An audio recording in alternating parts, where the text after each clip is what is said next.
Okay, if everybody would, we'll get the meeting started. Mr. Lesher, you ready? Yes. I'll let you do the call to order. Thank you, sir. Thank you, Chairman. I'd like to welcome everyone to the Russell County Board of Supervisors, August the 4th, 2025 regular board meeting at 6 p.m. in the Russell County Board of Supervisors room. I'd like to start off with a call of order and roll call. Andrew Hensley. Here. Luann Wallace. Here. Tara. Here. Steve Breeding. Here. Rebecca Dye. Here. Nate Kaiser. Here. And David Eaton. Here. Sir, you have a quorum. Okay, before I ask Caleb to do the invocation, and I don't want to miss anybody when I talk about this, and I want Miss Wallace, I know she's going to talk about it a little bit later, but you know we had a devastating flood situation in the Dane community, and there's a lot of people to thank and to acknowledge, and hopefully we can get a list of those people together that we can acknowledge for their sacrifice and some of the things. While I was down there watching Supervisor Wallace there from early mornings to late nights, working the community center room and taking in enormous amount of donations, and our first responders, I could go on and on talking about that. Our county administrator with Officer Skeens and waist deep water helping to save a lady, DSS, Sheriff's Office, just I could go on, and I don't want to leave anybody out, so I want us to accumulate a list of those people, fire department, rescue squads that participated. Thank God we didn't lose a life, but there was a possibility that that could have happened. And some of the guys that risked their life to get in those heavy waters to do what they did was just amazing. As the emergency management director, I'm having multiple meetings and with different agencies, like Jeff Kinder and his church did an amazing job bringing campers down to set up for people to have a place to stay. I guess you learn from every situation. I hate to have the situation to be able to learn from, but we learn from those. And we want to be more proactive than reactive to be able to have the needed supplies that we need and the resources that we need to be able to operate from. And I think that's going to be brought up tonight. I talked to Ms. Tara here in regards to that. And there's a lot of things that I know that we can do. Thank God Miss Luann had worked really hard to get generators set up down there. That we kind of took her initiative, kind of went off of that when we went after trying to get generators put in all the fire departments and community centers and areas to be able to be more proactive and have a place for people to go and stay for the staging of that. So I'm just really grateful. I'm really grateful that we didn't have a loss of life. There was a possibility there with a couple of situations that could have happened. And because of the efforts of our first responders and all the people working together, they were able to save those lives and get those lives to safety. So I am just really grateful. I wanted to speak on that, but I know Miss Wallace has been on the ground working daylight to dark in her community there for us to be able to work to bring that area community back to life and to help those people. And we will do that. We will do that. And so I just wanted to leave it at that. But if everybody would stand, we're going to have the invocation and the pledge. Before we do that, Yeah, David, go ahead. I'd like to have a list of all the people that worked at Belfast also. Yes, ma'am. I know all the sheriff's office was Yes, there, emergency yes, management. yes. They did the same thing in Belfast. Yes, ma'am, and we will do that for you. Thank you for that. Let us pray. Father God, Lord, we love you. We thank you. We praise you today, Father. Father, we thank you that in the midst of the storms that come in our lives, that you are at the center of everything, that if we just point to you, that all things lead to glory, Father. So, Lord, help us give you all the glory. Be with us, lead us, guide us, and direct us in everything that we do. Lord, we thank you for allowing us to be a part of this local government. And, Lord, we ask that a hedge of protection around these kids and these teachers as they start school back this week, that you just be with them, you lead them, you guide them, and you direct them, Father. For it's in your name we pray. Amen.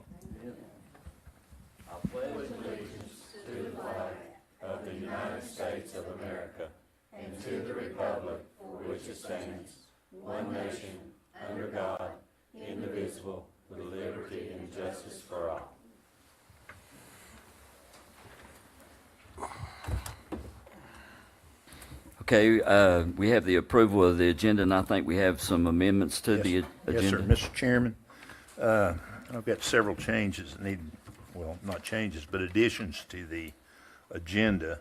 Under presentations, if you'd add as number 5, Maxi Skeens. And then we'll jump over to the county administrator's requests on page 3. What about number 2 here? Is that Tara? She's going to do it as part of that, I Okay. think, yeah. Number 10, under requests, is Labor Day, and we'll have to, since Labor Day is the first Monday of the month, we're going to reschedule the board meeting. Okay. Number 11 would be auditor selection. And number 12, we need a closed session for legal matters. So, and that's all I have. So I'll make a motion that we approve the agenda with these proposed changes, additions. Second. Thank you, Tara. Got a motion and a second. Any discussion? All in favor? Aye. Any opposed? Thank you all. First on the presentations, we have Corbin Stone, Director of Farmers, Robinson and Cox, LLC, Independent Auditor, FY 2024, Countywide Financial Audit Report. Thank you. Thanks for having me. Mr. Lester, if I get you, yeah, there you go. Got a presentation. The audit report, you all have a copy of it in front of you, and of course, this is for the last fiscal year, 2024.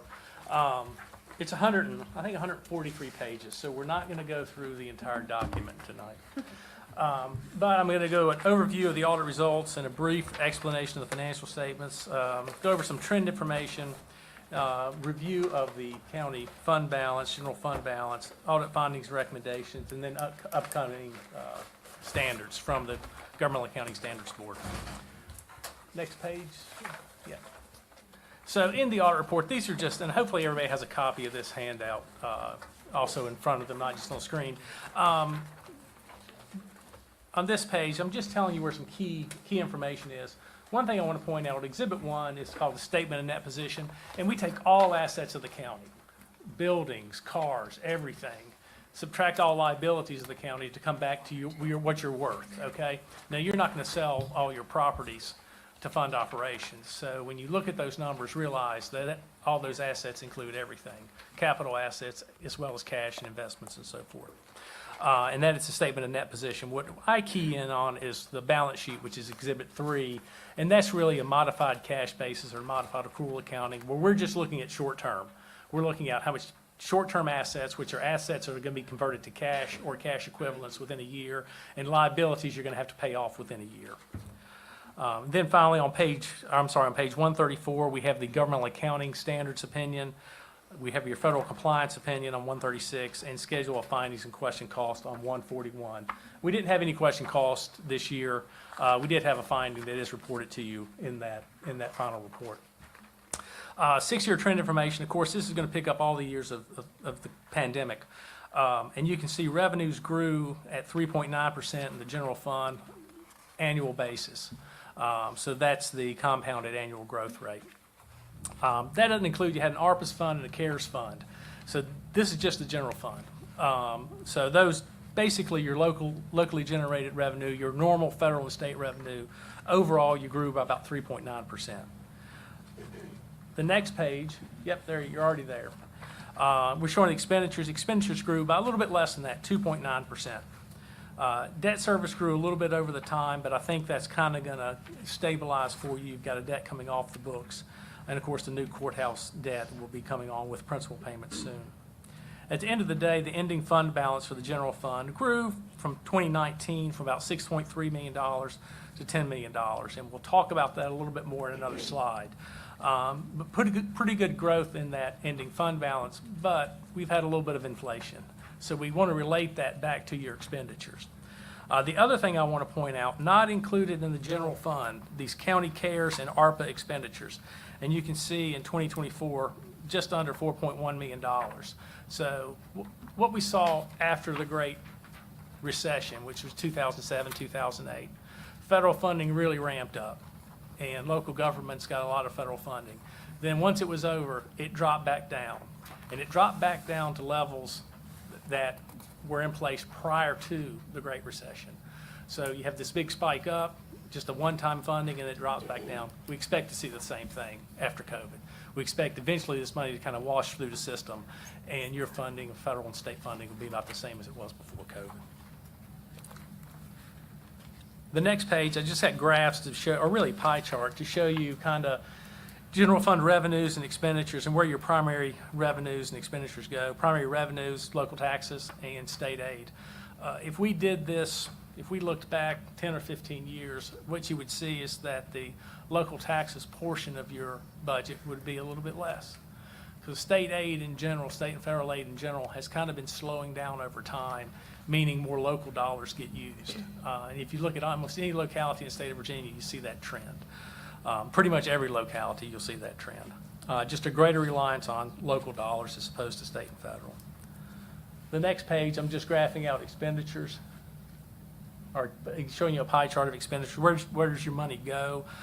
Primarily, education, public safety, health and welfare are the big areas where your money goes, big parts of the pie. The next page, I'm just showing you the county fund balances, really the general fund balance. So you can see ending fund balance, that agrees with that second chart or second table I showed you at the very top, has grown by about 11% a year on a compound basis, cash and cash equivalents by about 18%. But remember, you did have a bond issuance for about $17 million, if memory serves, for the courthouse. So that shoots up your cash balances. And fund basis accounting, that it increases cash and it increases fund balance. So, but then it gets restricted out, or it's not included, it's taken out of your unrestricted or unassigned fund balance. Total general fund operating and debt service has grown at an annual rate of about 3%. School board expenditures have grown a little bit more than that, 3.87% on a compound basis. And what we're doing here, you can kind of see the middle part of this table, is we're taking those county expenditures, school board expenditures, subtract off the transfer between the two.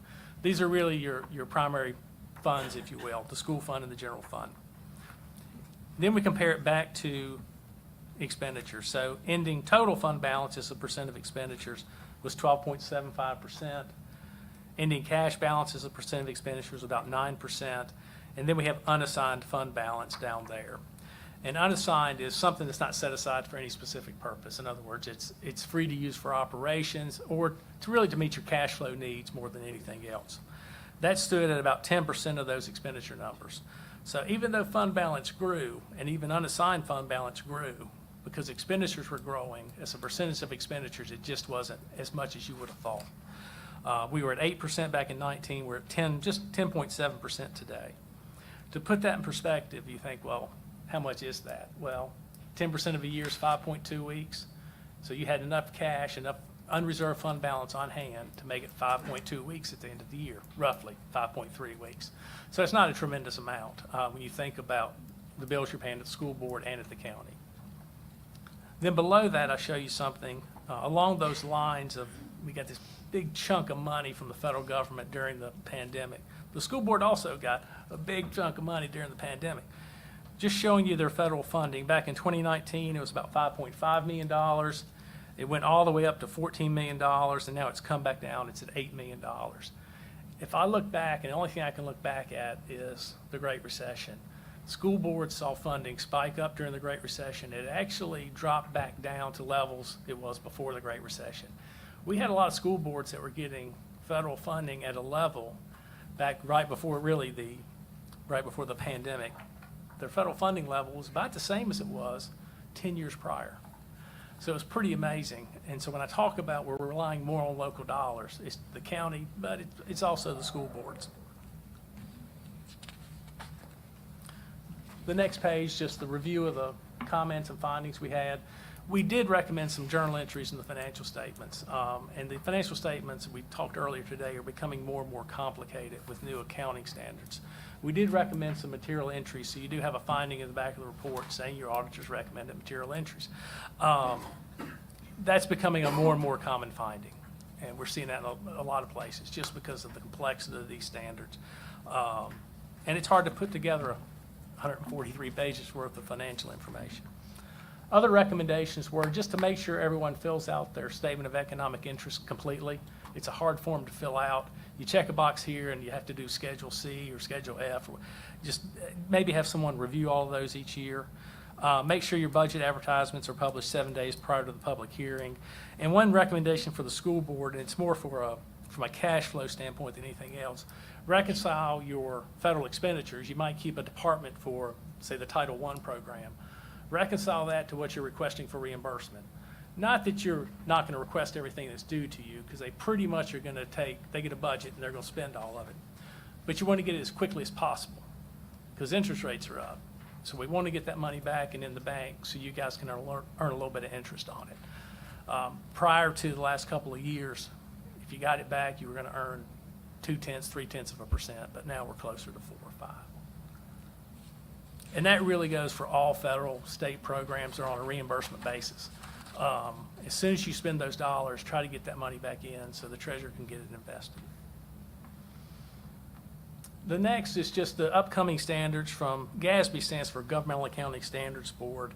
And you can, if you're having trouble sleeping, you can you can Google one of these and look at it, and it'll help. But we do have 3 standards coming up that you're going to have to implement here in the next couple of years. Probably the most difficult one is that top one, and we've talked to the county administrator a little bit about that earlier today. But that's it. Overall, the audit went good. It's a little later than we would like to be here, but you did get a clean opinion in your financial statements, meaning we believe those numbers are materially correct. So still got some things to work on, but overall, pretty good. I'll stop there and try to answer any questions you have. Any questions from the board? So you looked through all the different accounts, correct? Yes, sir. Did you have an account for monies for waste disposal from the ordinance that we currently have was established under 15.2-2159 of the Code of Virginia? Do you know that offhand? Off the top of my head, I can't remember. I mean, that. so it's a restricted fund. It's supposed to be Okay. used for trash disposal. It's assessed by our county PSA, and it's supposed to come back to our county coffers. It's by ordinance. Ordinance was passed in 2005. Okay. So I was just wondering when you. I don't recall that off the top of my head, Yeah. and I apologize. But no, off the top of my head, I just don't recall it. You mentioned we had 5.3 weeks worth in the budget at the end of the fiscal year. Yes, How sir. does that compare with adjoining counties here locally, or do you know? Well, I look at it as a percentage. So, if you've got a $200 million budget, you want to have more cash. But you're about just under 11%, about 10.7% of your expenditures, the way we calculate it. GFOA recommends about 16%, which would be effectively 2 months worth of cash in your fund, your general fund, to cover expenses. 10% is kind of where we think is getting close to the minimum. If you get to 5%, we get real concerned. So 10% is kind of an acceptable range. 5%, there's a good chance you're going to have to issue debt at some point during the year to cover expenses. You're going to have to issue a tax anticipation or a temporary loan. So the five weeks that we were maintaining, that's short, about 3 weeks roughly? Yeah, From what you suggest the county should have? ideally, you'd like to see, 16%, which would be 2 months. That being said, what you need to have in cash is some function of what you plan on spending. It's kind of like the guy that went to the advisor and said, when can I retire? And he said, well, how much are you going to spend? So it is a function of how much you're going to spend. So what I have seen is counties build up fund balance or unassigned because they know they've got a big project coming up and they want to fund that with cash. So that they might build up to 30 or 40% and they're unassigned at the time, but then they set it aside for some big project. So, and ideally, that's how you want to operate. So you save up for a bigger project and then you spend down, then you save up. So we've got one place in particular that when interest rates are low, they borrow money. And they keep their cash and they just keep it invested. Then when interest rates go up, they use their cash reserves to pay for projects. It's a big water and sewer operation. That's a good way to look at it. So you really have to look out into the future a little bit and know what's coming down the road. So basically, we're about You look, 5% short of, yeah, we'd like to see it Suggested. a little bit higher, but you're not in the danger zone either. So.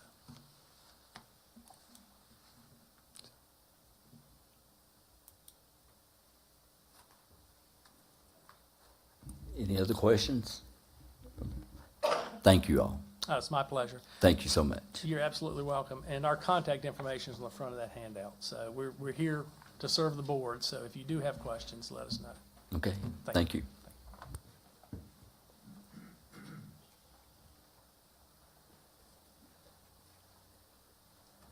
Okay, make sure I got this right, Mr. County Administrator. Is it Karen Doughton next? Economic Program Coordinator, Appalachia Voices. You're really, really close. It's Kara. Hey. Kara. Okay. Hey, good evening, everybody. Thank you for having me. My name is Kara Doughton. I'm here tonight talking on behalf of Appalachian Voices.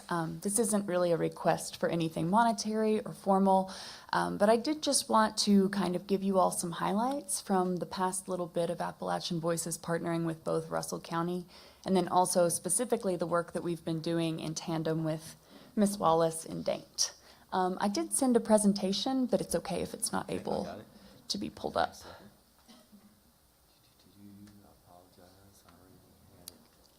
Oh, no worries at all.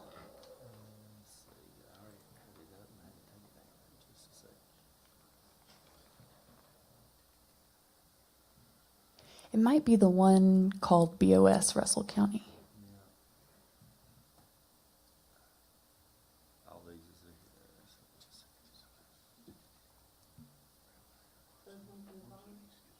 I'll go back glasses me. Third one from the bottom. Next to the spreadsheet. Oh, here we go. Yeah, yeah. Ah, yeah. Awesome. So there's my contact information right there if you all have any follow-up questions after we finish speaking with you all tonight. But I'll go ahead and tell you a little bit just about our Appalachian Voices mission and organization. We were founded in 1997, and we can scroll down to the next slide there. And we have offices in Charlottesville in Virginia. We have an office in Norton. We have an office in Boone, in North Carolina, and then we have an office in Knoxville, Tennessee. So in general, if you're looking at Appalachian Voices at a whole, what we're working on in general is job creation in each of those respective areas and those respective states. We're working on increased access to clean energy, disaster resiliency, which has obviously become something that has a growing need, especially here in Southwest Virginia in the coal fields, and then providing technical assistance, which is largely what we have been doing for the community of Daint. Our new economy team, which is where I work specifically out of the Norton office, opened in 2015, so it's a little bit newer. And they have a little bit more specific goals here, which would be ensuring reliable, affordable access to clean energy, addressing impacts of fossil fuels, and then, like I said, one of the biggest ones in tandem with community development right now is figuring out ways that we can ensure resilience as it relates to things like flooding. So the biggest thing we're working on in most of our communities at the moment is trying to get these resilience hub models put in. So places that people can go when there's an emergency that are outfitted with the essentials that bridge some of the gaps between communities and essential and critical resources. So what that looks like practically, and not big words, is just a place people can put their insulin in the fridge when the power goes out, or a place where people can store their food so they don't lose an entire fridge worth of groceries. Some notable recent projects that we have worked on, I'll just touch on these really quickly, is in 2015 we did lobby for the AMLR funding. So that would have been the abandoned mine land funding to do something with those blighted properties, and the stabilization of the black lung excise tax. And one thing I didn't include on here is that we've just had our first Southwest Virginia Solar Summit this past year, so something that we're hoping to kind of continue on in our general region. Here, I just wanted to touch on general things that we've done in Russell County. So again, we lobbied for the AMLR program, and that did result in the project Reclaim Mine Reclamation that's in Russell County. In addition, we have worked on some flood recovery. I know we've partnered in sort of a less formal way with Lonesome Pine Mutual Aid to get supplies to Daint in the last impacts of Hurricane Helene, the February 2025 flooding. And then just recently, we had folks from Norton come out and help with the cleanup efforts. And we're really appreciative of everything you all did to organize that and everything the Daint Community Association did as well. The Power Plus resolution, which I won't go into huge detail on here, but was just a campaign to get resolutions of support from local governments in support of the Power Plus plan. And then the Black Lung resolution, which is something that I will bring up at the end. I have a colleague here who wants to present that to you all. This is sort of just a place to uphold the work that we're doing in Daint and to celebrate some of the exciting things that we have coming down the pipeline within. Again, I meet with Ms. Wallace really frequently. We couldn't do it without her, but we also really couldn't do it without the members of the Daint Community Association. A big goal of our work has been to really lift that group up and find ways that people can take some of that power in their own communities and find ways to, be community members who are writing grants, be community members who are seeing those grants through. So that's something that's sort of a through line of all of these projects. In 2024, we received an EPA grant called EJCPS, or the Environmental Justice Collaborative Problem Solving Grant, which is a long title for a grant. We received $500,000 that was supposed to be split across 5 counties and specifically 5 communities in those counties. So the places we worked were Daint. We worked in Dungannon, Clinchco, Pennington Gap, and Pound. So in Russell County, specifically focusing on Daint, we had 3 listening sessions to which several community members came, people representing their community, whether it's from an informal standpoint or if they came representing the Daint Community Association. And we had them come together and come up with projects that they would like to see through in their town. We had money from this EJCPS grant to actually plan those, to pay someone to come up with these designs. We could later turn these designs into hopefully tangible funding. But unfortunately, we did lose that grant earlier this year. We have continued to supply that technical assistance. We've kept up with the work that we were doing and just looked for other funding sources for that work. One note here is we did appeal the EJCPS funding and went to DC to talk to Morgan Griffith about working with our communities. And our Linda Kaiser, who is the chair of the Daint Community Association and a really nice local, went with us and got to sort of lobby on behalf of her community of Daint. We've supported ongoing projects. Some examples of those were actually before I started working here, full disclosure, but Mountain Heritage Trail, some work on the Artie Lee Campground, and then the Steam Building. And then currently, we've just applied to a Virginia Department of Energy grant. That would be a VERS grant, which is a resiliency study. It would be $10,000, and basically, we should hear soon about whether or not we'd be able to engage our existing stakeholders and community members and do some of that basic planning work for a resilience hub model. So that would likely be a community building that has access for everyone that people could go to in the time of an emergency. They're also working in Daint on a DHCD grant. So this is a community development block grant, and Appalachian Voices did not write this grant, but are providing some technical assistance just through extra capacity and support. And then we're starting to have a larger presence in that Dane Community Association and actually trying to replicate that model in our other communities as well. So future opportunities, we're continuing to meet with the DCA, but also with Ms. Wallace to identify other funding opportunities moving forward and help write those. We have some collaboration opportunities coming up, which is really why I wanted to give you a little bit of background tonight. First of all, we're working on a just transition platform, and we worked with our town leaders on this. It's basically the idea that we've taken the feedback we heard from 15 community listening sessions, 3 in each of those 5 areas, and took the major themes that you can see up there that we talked about with all of these people and tried to write policy proposals that are nonpartisan that would be given to the 2 major gubernatorial candidates in Virginia.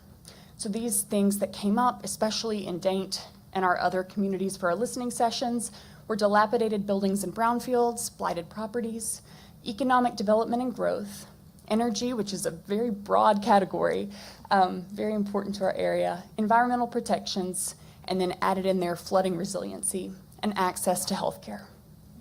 We're providing that ongoing technical assistance and are happy to talk about other opportunities in Russell County where we can provide that as well.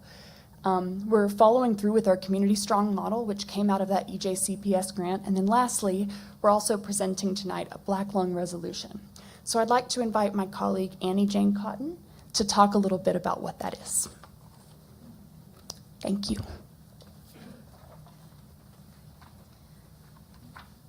Hey y'all, I am Annie Jane Cotton, and I'm here tonight to talk with you about Black Lung and supporting miners in our communities. As you all know, I'm sure coal mining has had a huge and really critical impact on the economies and the lives of the people in these communities. So the resolution that I have before you today is simply something that asks for your support in supporting Black Lung associations throughout the region and Black Lung miners, their widows, their families, as they seek a higher benefit rate for their Black Lung benefit payments. Because as I think probably many people in this room and in our communities know, those benefits are deeply insufficient currently. They do not match the pace of inflation. And, I think one person on Black Lung benefits gets about $700 and some a month on average, which is obviously not enough to support yourself or your life, especially if you have health problems and debilitating illnesses. So I'm not asking you for money. I'm not asking you for a building or anything like that, just for you to take a stand and say that you support Black Lung miners, you honor their sacrifice and their commitment to our communities, and to join with the 3 other communities in Virginia and over 30 communities in Virginia, Tennessee, and Kentucky who have previously signed resolutions in support of raising those benefits levels. That's my request for you today, is if you wanted to do that. Thank you. Thank you. Does any board members at this time want to have any comments on both of those ladies? Well, we do have, if I may, Mr. Chair, we do have a resolution in front of us, and several of us has been in meetings with these folks who are deeply affected by the Black Lung problem in this region, not just in our county, but all over. And so I would like to propose that we, the Board of Supervisors, tonight adopt this resolution and make sure that everyone knows that we're in very much in support of those people who've risked life, limb, and family to supply energy to a nation. Thank you. I'd like to second that. Thank you. My grandfather, he passed away a couple of years ago from, complications with Black Lung. And I know so many people have been affected, and I'm excited to give a second to that. Thank you for the motion and a second as well. My dad passed away at the age of 45, worked at McClure, raised these kids, and I worked in the mines for 8 years, so I fully understand the need for the support of this. I talk to Betty Hess quite frequently when it comes to support of coal miners and Black Lung benefits. So with that said, does anybody else have anything they would like to say? I'll call for the vote. All in favor? Aye. Any opposed? Thank you all. Thank you. Thank you.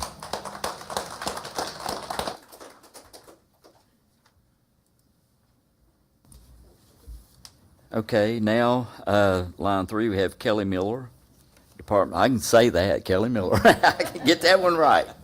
Department of Environmental Quality, DEQ, or it's Russell County Erosion and Sediment Control Ordinance. Thank you Yes. for being here. Yes, thank you for allowing me the opportunity, and I just wanted to really be here tonight as, like you said, I'm Kelly Miller. I'm the Stormwater and Watershed Planning Manager for the Department of Environmental Quality local office in Abingdon that covers 17 counties. And I really wanted to be here tonight as you consider adopting your new erosion and sediment control ordinance and answer any questions or give any information if anybody needs it. And just quickly run through the timeline of why this is needed, and it's a little overdue. This was due back in July of 2024. So your ordinance, it's on the books right now, was adopted in 2020 after we worked together on a local program review back then. And then in 2024, actually it happened in 2023, but the state law and regulations for erosion and sediment control and stormwater management merged in 2024. All the references, the citations, and everything that's in your ordinance right now is outdated because those things were repealed. So the new model came out in January of 2024. I worked with your county staff, and by the way, Josh and Bridget are fantastic. They do a fantastic job. But we got the model out, and we worked on it a little bit, and then there were some hiccups along the way. But we really need, for enforcement purposes, need to get the new ordinance adopted just because those legal citations are out of date.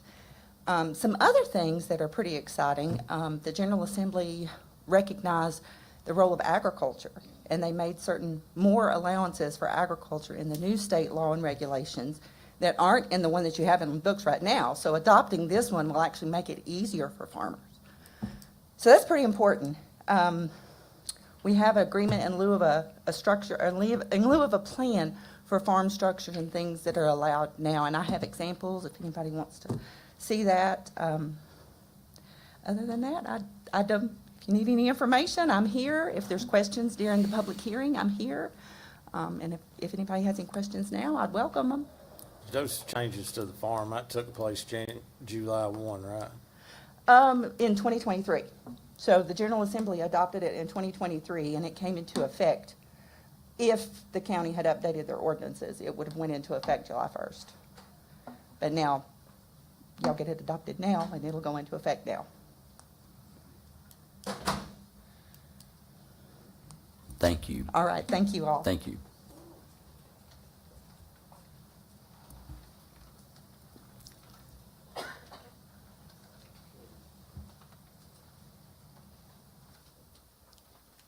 Okay, now, line 5, we have Denise Harmon, Southwest Virginia Community College.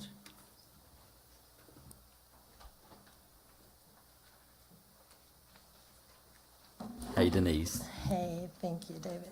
Thank you, Board, for having me tonight. I'm Denise Harmon, representing the SBDC Director at Southwest Virginia Community College, and I took that role a little over a year ago, so I did replace Margie as she retired.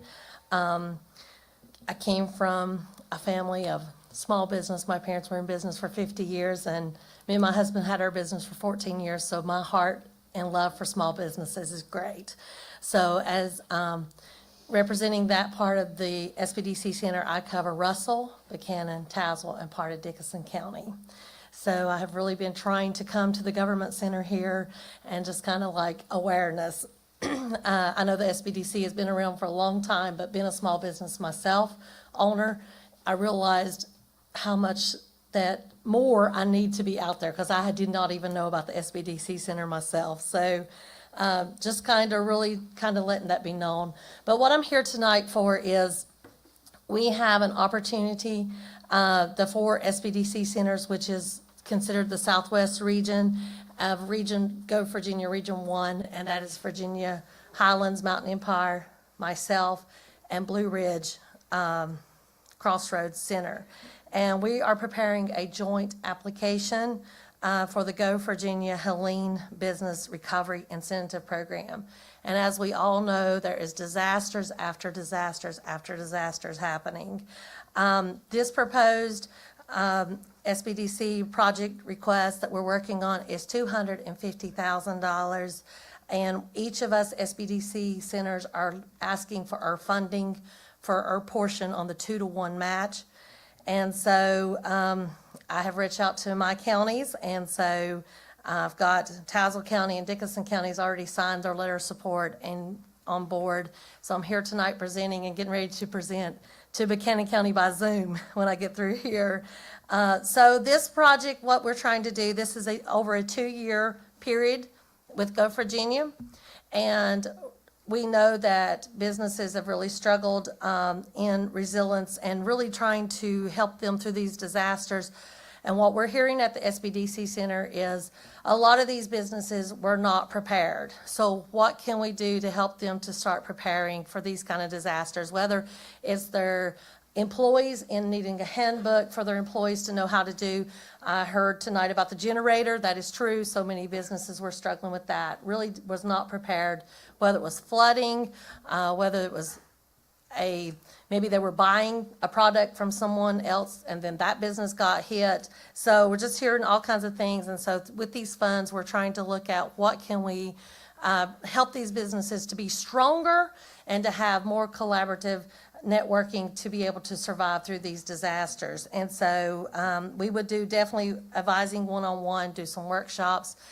And as I was telling David, as we were talking about this a few days at the college ago, we definitely would invite someone to serve as on the steering committee as we start this process to get this going from each of our counties that are sponsoring. We would love to have someone to represent, to help out with that, to kind of get this. But I do not want, at the end of the day, when we get through in 2 years, to give another business another piece of paper.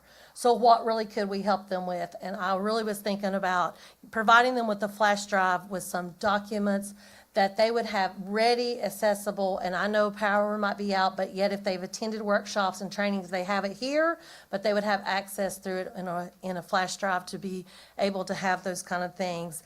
So our match that we're asking for is $7,000 and a letter of support. So that's kind of what we have. Thank you. Any board members have any questions?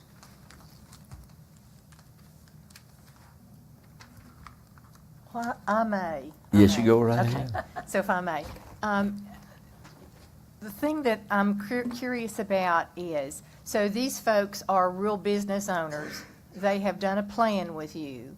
They have, or they've got their own business plan together and their own business model together. So these are not first-time entrepreneurs. This is open for all businesses Correct. that could possibly be affected. Correct. So how small businesses are these that are affected? Is it just the whole gamut of businesses? Yes. Okay. Yes. Yes. And so one of the other things is they do not have to prove that they were affected by Helene, because all the governor's declaration, all counties were in that. So all my serving counties, the 3.5 counties that I serve, all of them are in that. So every business would be eligible for that. Workshop, one-on-one counseling, yes. And so at the end of the day, they get a packet of, this is how you survive something like this and thrive at the end of the day. Yes, that is Is there what we- any funding that goes along with that? No, there's not. Okay. So at the end of the day, and that's where, it's in the planning stage right now. That's the reason I invite you all to recommend someone from your county on the steering committee as we make this together. I've asked all the counties to let someone serve on that to kind of see what and all we would do and present and give the businesses at the end. So the $7,000 goes toward, The match for the Go Virginia. and the Go application. Virginia grant is, it's a 2-to-1 is what you 2 said, to right? 1, yes. And the total between all 4 of us centers is $250,000. So we can match a $250,000 grant with $7,000? Well, the 250 is divided among the 4. Yes. Yes, and so what it would be, about 50 each center, and then our match is the 25, so we would have 75 at Southwest. for our businesses for my 3.5 counties.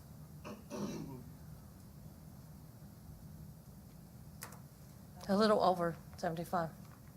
Yeah. Thank you. All Thank right. you all. Thank you.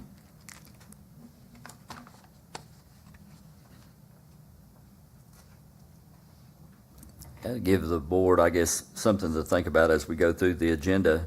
If you want to back up and take any action on any of those, you're more than welcome.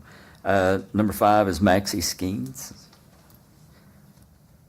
Save the best for last, I guess. Maxi.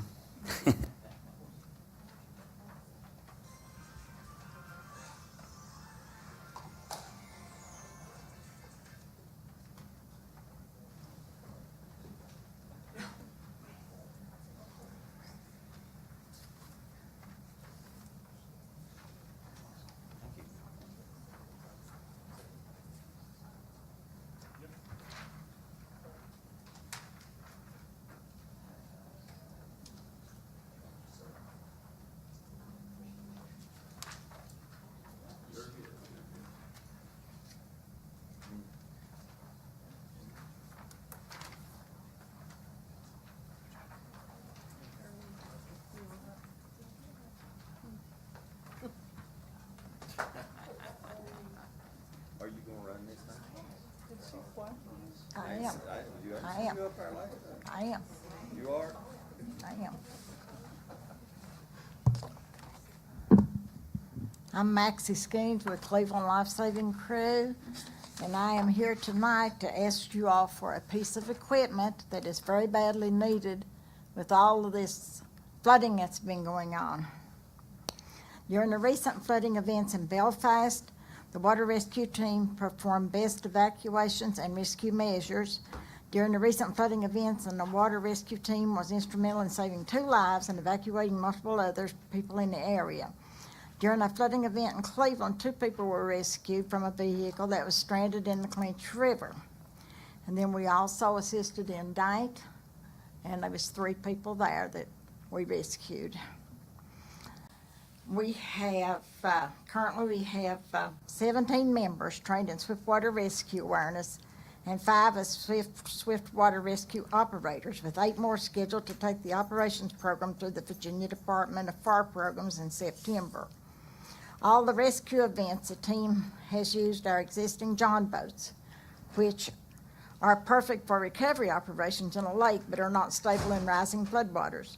The need for this piece of equipment is great in our area, with the next closest asset of this type coming either from Bristol or Wise County.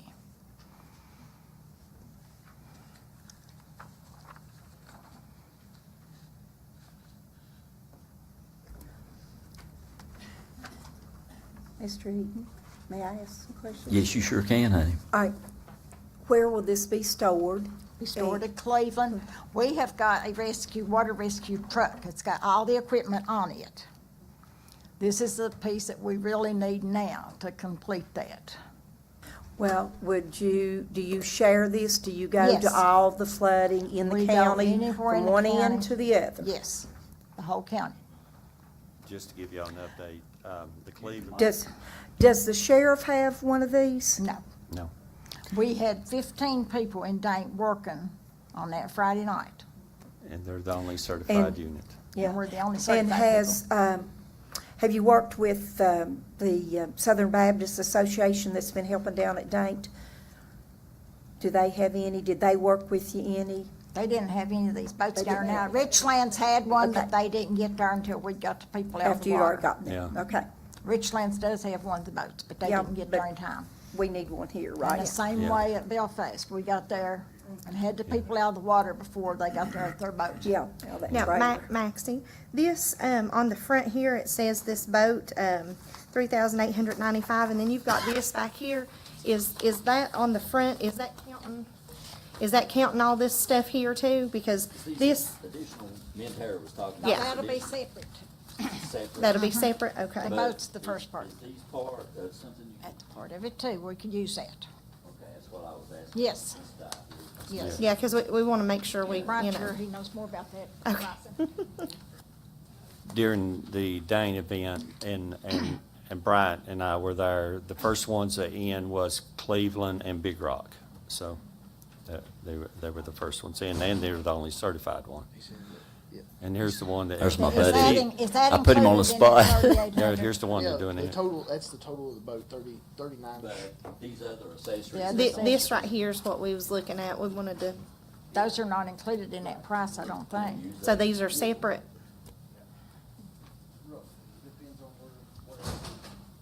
Because they're not very expensive, but it would be needed. We need them. That's what I was. Yeah. Yeah, that's what we were wanting to. And I can bring you all back everything we've got on our rescue truck, because we've got lots of stuff. And then we took our rehab truck too, that helps when there's a fire or any disaster in the county. And we are the only one in Southwest Virginia that has a rehab truck, that we go out and feed the people. We do everything for them. They were big, Okay, so big help. I would like to go ahead and make a motion that we get not just the boat, but one of each of those for y'all. Will that work? Yes. Thank you. Well, I'll second that. Okay, and thank you. It'll surely help our community and Absolutely. the whole county. I mean, we don't just stay in Cleveland.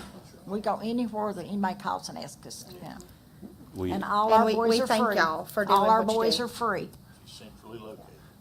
the Cleveland crews, were in the water because I was with them. Yes. Their boat that they had an incident on. They need equipment, yeah. It was a John boat, and they do fill up with water, but that's what we have been using. And they're good in a lake, but they're not good in swift water. So, Mr. Chair, discussion, please. Please, go ahead. I applaud you, for one. Thank you. I'm very grateful to you. But I have also been in some discussion with some more folks who want to do this on a more training session. They want to join your, We are in the process of getting an OMU Yeah. so with. tell me more. That's what I want to go with for. With St. Paul Fire Department, Lebanon Fire Department, Belfast Fire Belfast. Department. We are in that process now, having the meetings and talking to these Yeah. people. So this is all of us together. not All of just- us together. Not just you guys No. struggling along, but you're going to take along We will have these some more other people. friends, in other words. And then we've got another class in September. We're going to certify some more people. And the more people we can get involved in this stuff, the better our county's going to be. Yes, and so everybody is going to have some training on Yes. swiftwater rescue. So All we'll, these young people, not this girl. well, you can, I do the paperwork and I do the boss. I asked her if she was gonna ride it or drive it. okay, I may so have to. I understand we have a motion for those accessories and that particular boat, but you don't have helmets and life Yes, vests. we've got them. We've You got those? They've Already got got those. that. All that's done. All They've that's got done. those. We've got the Okay. wetsuits. Now, we're gonna have to buy some dry suits, but I'll come back to you on that. Those are expensive. But we do have the wetsuits already. Yeah, they do.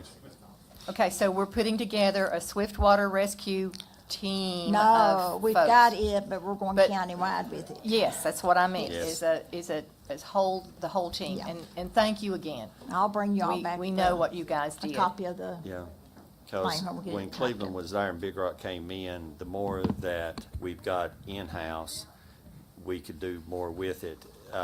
When Big Rock came in, these are the boats they had. And they had the flat, they worked with what they had. It's dangerous for the residents, it's dangerous for the responder. So, when we were looking at lessons learned, David and I, that was one of the things that we looked at. Since the rescue team is already trained, they're going to expand on it. And when we show up, we don't have to so much rely on Big Rock coming in or this, because next time they might not be able to get there. They just barely made it off a Dank Road and got Big Rock in, didn't they? yes. Call for the vote, Mr. Chair. All And right. it takes those people longer to get there than it does Cleveland. We was out within 15 minutes. We was ready and Yeah, you were the headed first ones today. in. Okay. They were Clarify standing on the motion. Yeah, okay. All in favor? You want I asked you to He clarify wants to Okay, clarify the so- motion for me. this boat and then I'm sorry, I didn't These hear you. accessories. Okay, this is a web page, and those are just the related items that we want. So Yeah, what's the clam? That's the Right thing, here it for- holds a person. Now you tell me how it works. That don't look like it's gonna hold a person. What is it? Go up and see what it is. It was one of the things that we need. Looks like a grip or something. So if you bring you out, you don't wanna ride a boat or whatever, just hold this, it has handles in there. And like if you go, that water stays up, so, yeah. What's the capacity on it? Is it 300?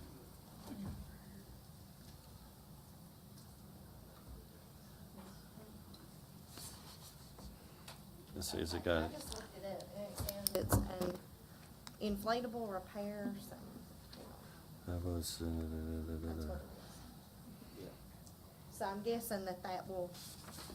guessing that if the boat gets punctured or something, that's a quick. Yeah. Yeah, okay. So that's, if a wing goes down on the side. If a what? One of the pontoons goes down. Okay, so it's a patch. Yeah.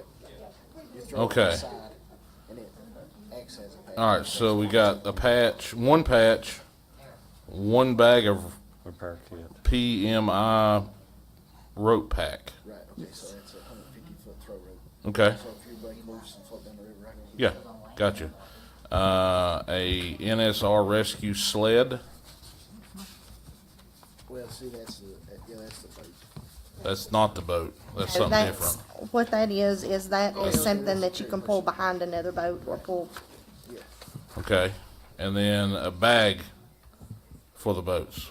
Yes. And cart. Is that right? The kits, yeah. Those are Okay. like dry bags, I guess, aren't they? We have to pump this boat up when we start out. What's that? We have to inflate the boat when Right. we start out. Then it'll stay inflated. That's our bags for rafts, IKs, and carts. You got a description? Yeah. So it's just a storage bag, Right. right? Okay. So we're looking at a total $38.95 plus 24. 95. 64, 45. 95 plus, let's say 64, because that's on the high side, and 45, 95, and we'll go on the high side, 189.95. I'll be very So we're- conservative with it. Well, if you have to patch a hole, you got to patch a hole. That's the whole bottom line, right? So we're looking at a total of $6,689.90.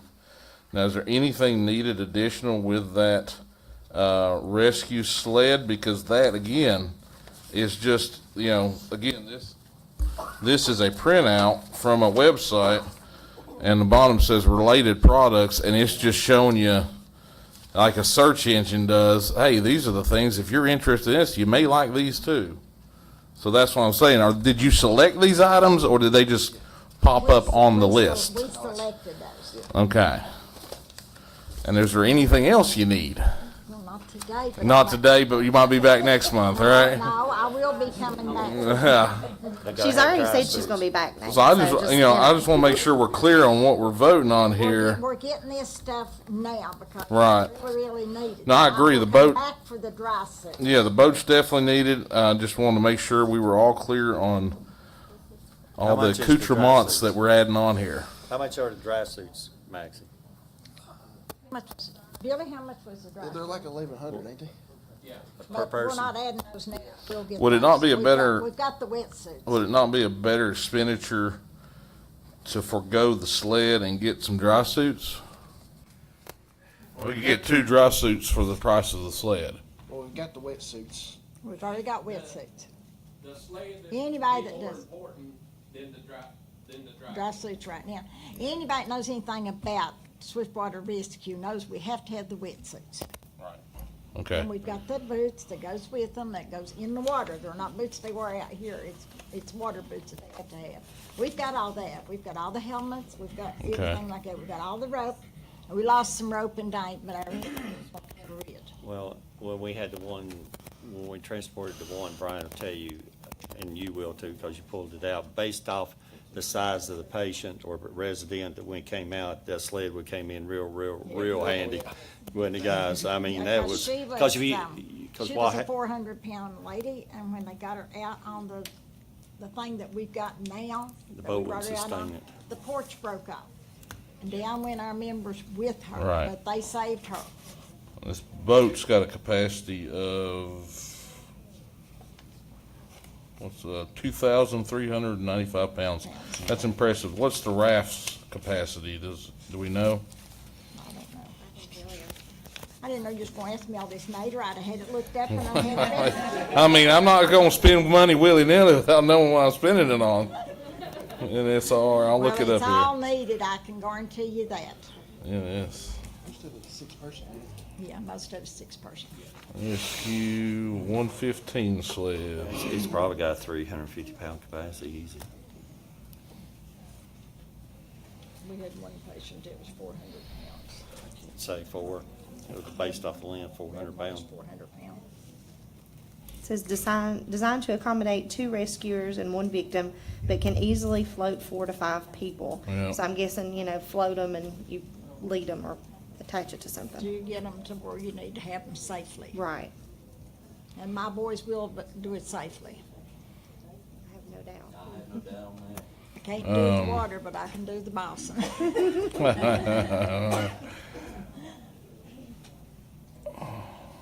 Huh. So, would it not be, I will bring you back a list, Nate, with every item that we purchased and what we paid for it. And we are tax exempt. would it be a good idea to have at least 2 of the clamshells, I would think, if they're a seal for the boat? I mean, are. I would Wow. definitely, Well, let me let's clear this real fast. We'll make Okay. this an easy transaction. Since it's a county-wide operation, bring me the list of what you got. I will purchase it through us. That way I'm tax exempt. I've got guarantee everything is shipped in. I'm tax exempt. And and Maxie will add to the list, by the way. She always does. And be She's- here when it gets shipped in. Yeah, Nancy, she'll so be you here. get it. That's a suggestion. I can make this easy. I'll just order, they come through. I mean, that's our job. so. Call for the vote, Mr. Chair. I'm All ready. right. All in favor? Aye. Any opposed?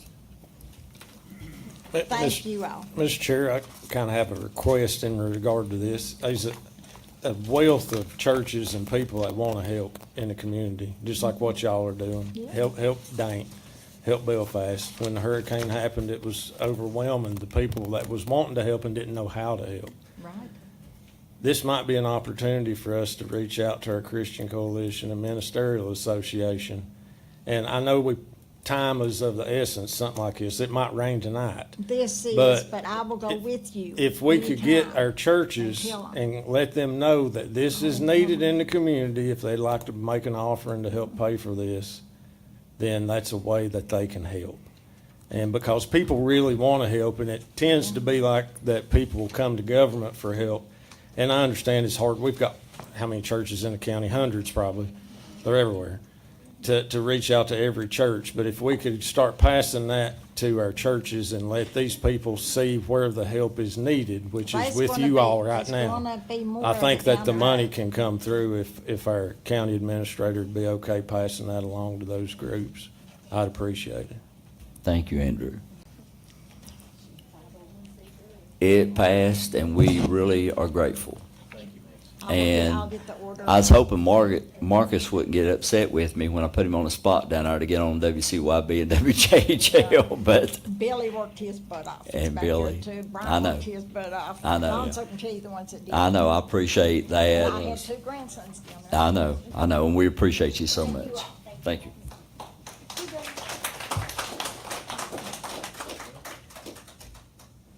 Okay, we're going to go now straight into our public hearings. The first one will be the Russell County Real Estate Tax Exemption for Elderly and the Disabled Ordinance. If we have anybody that wants to speak in regards to that, just come on up. Just give me your name and address and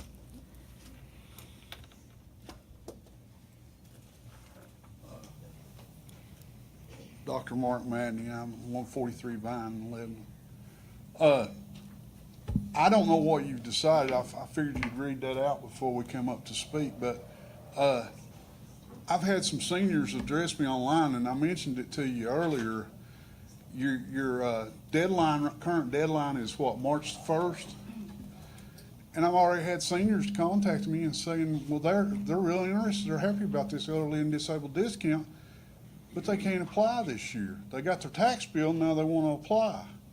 And so they can't do it. If y'all don't change that tonight, Washington County and Smith County both moved it all the way back to November, the day the taxes are due. Both counties did it. We did that because these seniors come in here in July looking for help, and they didn't apply. So if you have it in March, and plus your seniors, they forget. Then you get your tax bill in what is it, May? Normally May. You get your tax bill, and then they remember they should have applied for their discount. So if you don't change that, then, I mean, there's a lot of people going to be hurt because they can't apply now. Some of them didn't know anything about it, but I was a commissioner over there, and you wouldn't believe that how many people, seniors, come in the door that didn't know we even had that. I don't know, they don't watch the news or whatever. But they could come in August and tell me they got real problems paying their taxes. Then I could help them because it wasn't due until November, the application. So that was one thing. And I don't know where you're setting your limits at, but Washington County was 100,000 for, I forget the word for it. Asset. Asset. Assets, yes. Thank you. And the other, their income limit was that they had moved it up to 44,000. Now I know this is not Washington County. I realize that, but I'm just saying if you don't put it up there to help some people, you're really not helping too many. And I'm all in favor of this. Thank you for doing this. Thank you. Thank you. Anyone else want to speak at the public hearing on the tax exemption for elderly and disabled? Anybody else? Okay, I'll close the public hearing on that. The second one is the Russell County Solid Waste Disposal Fee Ordinance Agreement. If we have anyone that want to speak in regards to that.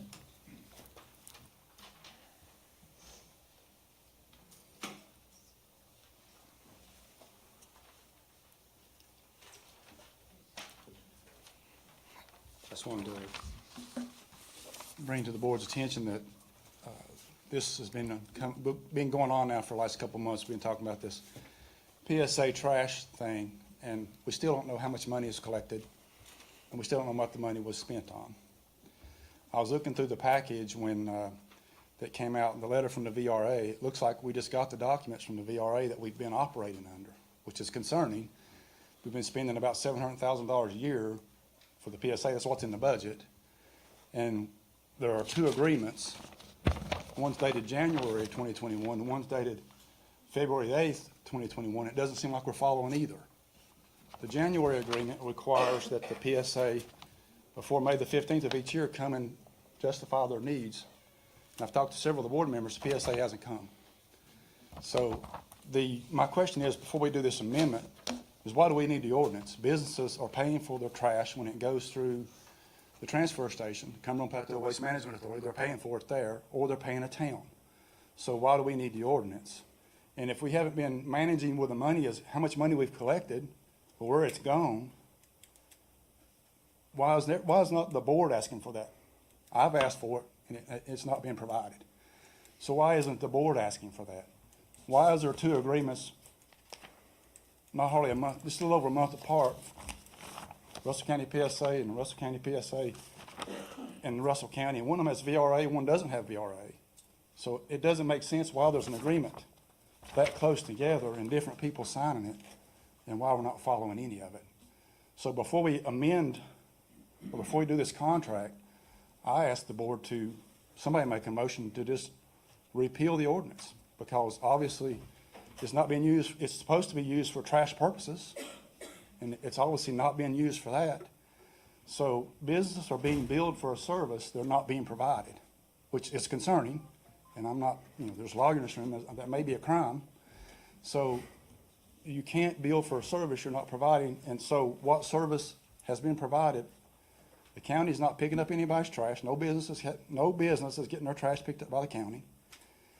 The businesses are either getting it picked up by the towns or by a private company is picking it up, and that private company is paying for the trash when it goes to the transfer station. So the businesses are not getting a service. You shake your head, but the businesses are not getting a service for this. So I would just ask, why isn't the whole board concerned that the money's not been accounted for? I mean, that's about $1.5 million if you do the estimate, not accounted for. And I keep asking for it, and I keep getting stonewalled. So why is this board not concerned about where the money's gone? And why do we need to amend something that's not being used for what purposes it's supposed to be used for? The trash ordinance is not to fund the PSA. The trash ordinance is to fund trash purposes. That's what the ordinance says. I'm just asking you to live by the ordinance and repeal it if we're not using it. Thank you. Thank you, Dave.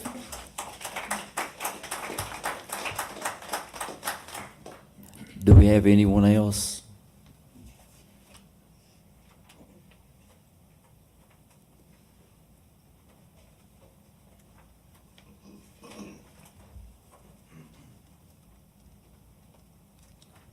I'm C.H. Wallace, and I live at 152 Crestwood Drive in Honecker. And I guess the reason I'm here, I keep hearing all this stuff and reading all this stuff, and I'm a small business owner. I own Wallace Furniture and Hardware in Honecker. And I'm basically asking you to right a wrong. Businesses have been charged this, what I'm gonna call tipping fee on this solid waste. When I talk to some of the businesses, they tell me, I throw that bill in the trash. I'm already paying a provider. I'm already paying a town. I'm not paying a PSA for my garbage. I was raised to pay my bills, so when I get the bill, I pay it. But I'm asking you to right a wrong by refunding the money to all of us that's paid it all this time until you get a proper ordinance and a way to collect it from all businesses in Russell County. Thank you. Thank you, C.H.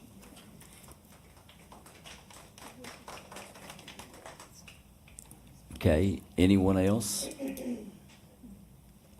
need to speak? I don't want to leave anybody out. Okay, I'll close that public hearing. I'll go to the Swords Creek and Copper Creek precincts location changes.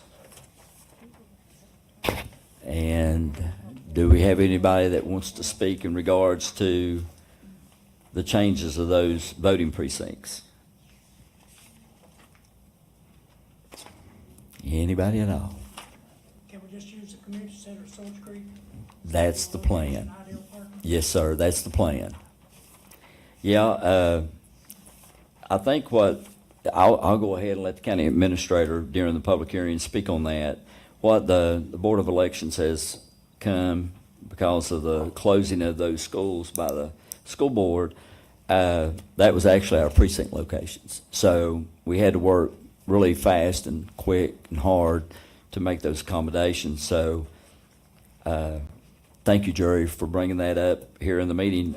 We do have a really nice community center there in Swords Creek now with handicap accommodations that would be suited for that one. I know that's in the play. And then for the Copper Creek precinct locations, Mr. Lester, do you want to speak in regards to that? I appreciate, Chairman. Of course, and then I'll let the attorney talk because he has been working as the last few terms and conditions with the electoral board and the registrar's office.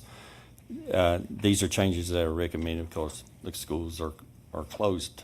So then it becomes, of course, under the Department of Elections, there becomes a security issue, the rooms, electricity, trying to get everything up. If it's an occupied building and we're using it on a continuous basis, then, it's easier to do. But there's a lot of rules and restrictions and laws under voting now, as everyone knows.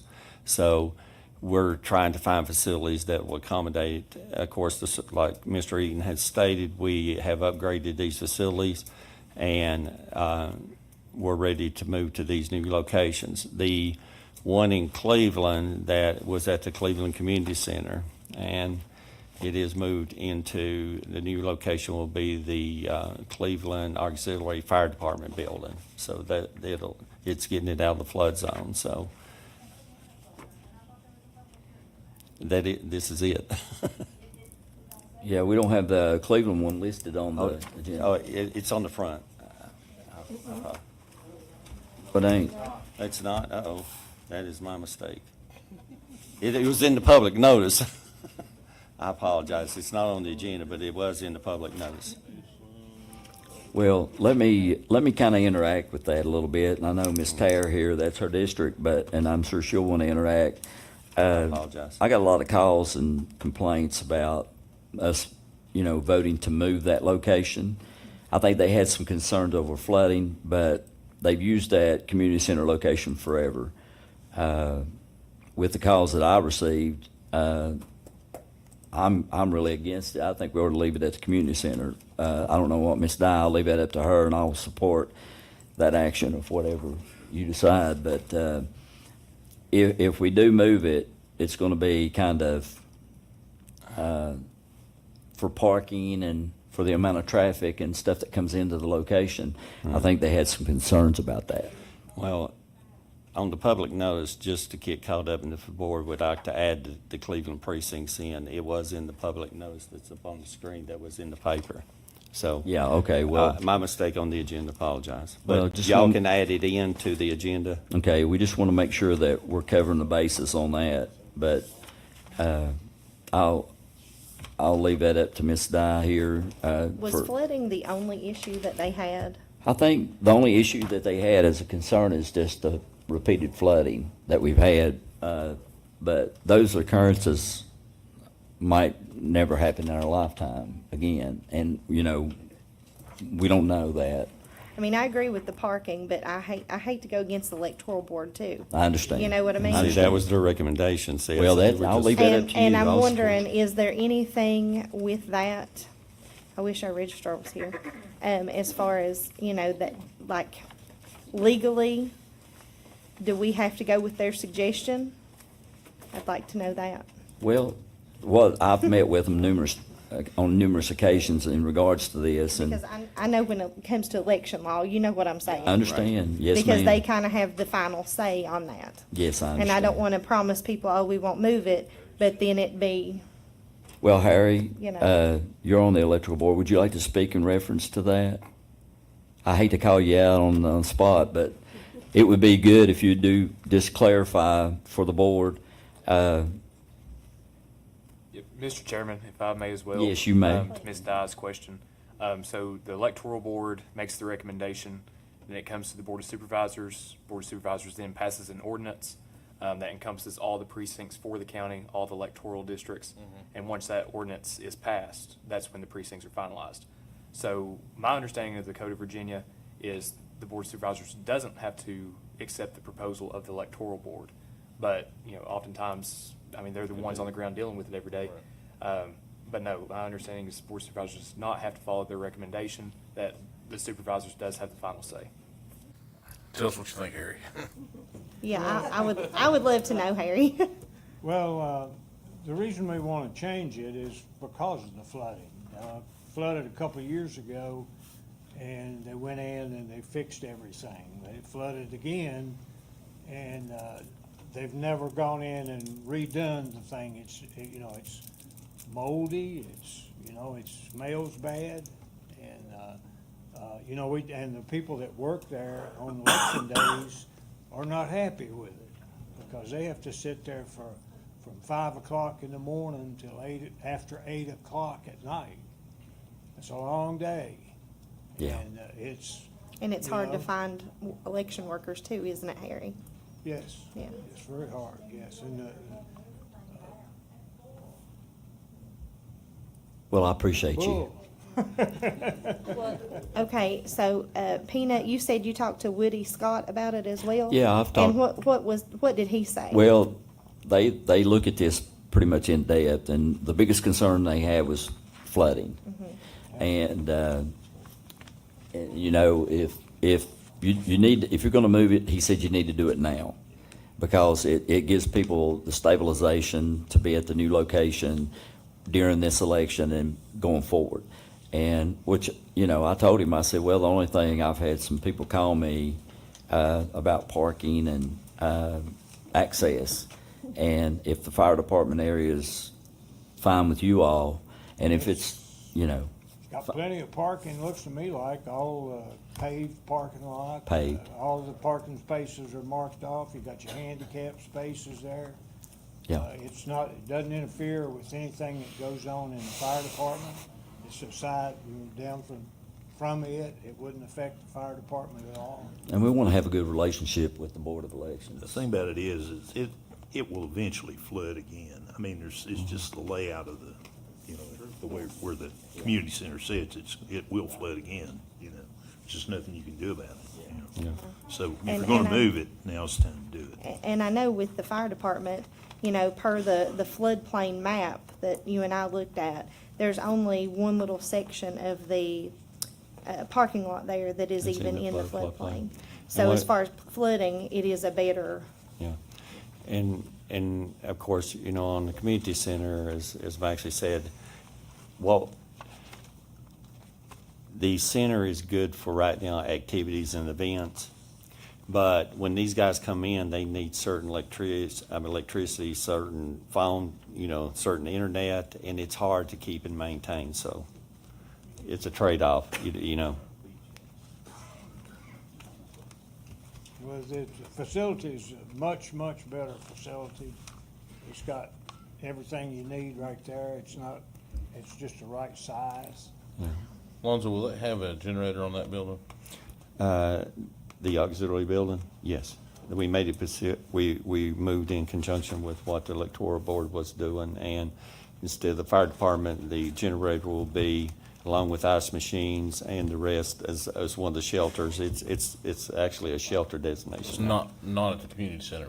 The community center will have a generator, but I'll have it But- up on stilts, you know, Yeah. but it will be flooded, you know. It floods on, yeah, okay. So Yeah, it's I mean, up to y'all. doesn't It's up do to you y'all. good It's up to have y'all. power if everything's Well, underwater. it's good in snowstorms. Yeah, right. Okay, I mean, I think We it's go- pretty, we- I think we it's go- pretty clear, I mean. I don't know how you avoid it. Do we One go? thing, Harry, while you're here, can you explain what your plans is with Copper Creek and half going to Oak Grove and half to Castlewood, or whatever's happening Well, we there, so- discussed that with Mr. Lester. Well, just so the public can hear Yeah, it from an well, electoral board member. Basically, we're gonna do away with that precinct and split the people that vote there to Moccasin Precinct and South Castlewood. So split them in the middle, you know, the ones, you know, they'll have to draw a line on which side, They do. you know, who goes where, but that's basically what, it actually helps you lose a precinct. You don't have to pay for that, so. That's saving money for the county is a good thing, and thank you for mentioning that for everybody. Yeah, you don't have to pay all them election workers. We're still in public hearing. right? Okay. We're still in public. Yes, sir. Yes, sir. Thank you, Harry. right. And I appreciate you coming up, speaking. thank you, Harry. Yeah, I've got the public hearing open.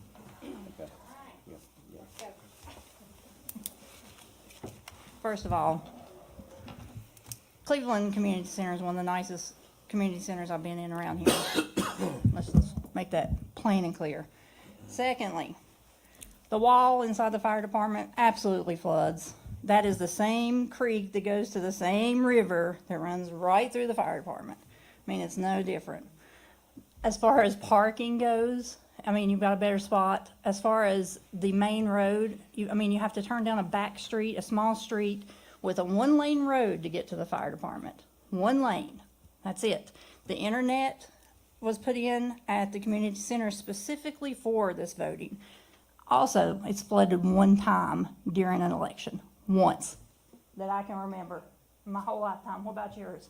And that's why there's an alternate location for voting set up, which could easily be the town hall, but nobody asked that because that is the best one that is out of the flood zone, but nobody even mentioned that part. You know, that was never even thought about. And this was all because the old town hall was rented out, which is at the same level as the fire department as far as I'm aware of. So I am totally against this. I think it will be a disservice to our elderly people that come to vote. I think it will be a disservice to Cleveland, period. And that's it. Thank you. Anyone else? Okay, I'll close this public hearing. Well, we got a bunch of them tonight, don't we? Okay, the next one's the Russell County Erosion and Sediment Control Ordinance. Do we have anyone that want to speak in regards to that? Seeing none, I'll close it. New business. Okay, approval of the minutes. Consider approval of the minutes of the following meeting of the Russell County Board of Supervisors and the unapproved minutes of July the 7th, 2025.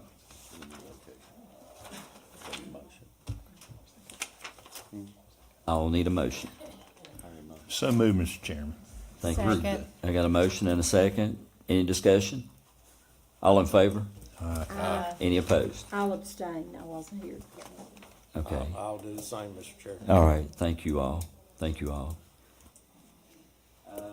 Second is the approval of expenditures. Consider approval of expenditures presented for payment to pay the bills. Motion to approve expenditures.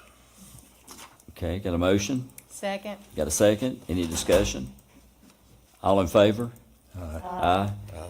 Any opposed? I'll oppose it. Okay. We got one opposed. Okay, we have no committee appointments tonight, and now I need the list. Citizens' comment, and we're going to give you 3 minutes.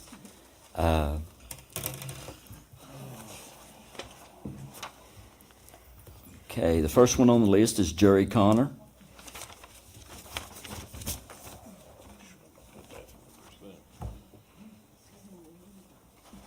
Hey, y'all tonight. This is concerning the county property that y'all want, all the property. All right, you wanted to sell all the property, your idea, so I don't know why we ain't selling it all. But I'm talking about the Given School and the Cleveland Horse Ring. All right, I don't want to see neither one of them be sold, because they both do service for the communities. All right. And you mentioned the dank flood a while ago. She took, I don't know how many loads, 3 or 4 loads down there at the Dane over that. She does all this white Christmas. And I don't, a whole lot of stuff. And I don't know, if you're gonna sell it, y'all just make her a price. Same thing with Cleveland Horse Ring. Or just give it to them. And so, that's all I got to say. Thank you. Thank you, Jerry. Okay, next on the list is Angela Carpenter. Hello. I have come here tonight. I know that you all have all received emails from the chamber and myself. We would like to formally request that tourism be contracted out to the chamber. Many years ago, before my time with the chamber, it was connected, and for whatever reason at that time, the Board of Supervisors separated it out. And since then, I've been with the chamber for a little over 8 years, almost 9 now. We've had 3 tourism coordinators. Through no fault of y'all's or theirs, either one, but you know, there's no continuum. You got to make new alliances with people and connections and networking. If it was given back to the chamber, you know, we already have those connections. It would be a continuous, even if I left, you know, the chamber could still manage and take it over. It would also be a huge cost savings for the county. My figure with what we have proposed, and I can send that out in more detail, you'd save $32,000 a year to contract that out to us. And we have a lot of things that overlap, so it kind of doesn't make any sense to have 2 different entities working on a lot of the same projects. So we formally would like to request that that be returned to the chamber. Y'all know I work, so. And if you have any questions, I know this is a public thing, but if you have any questions and want to know something, I know y'all can't meet with me all together, but I'd be happy to answer any questions, or you can call me later or this week or whatever, so. Thank you. Good. Thank you.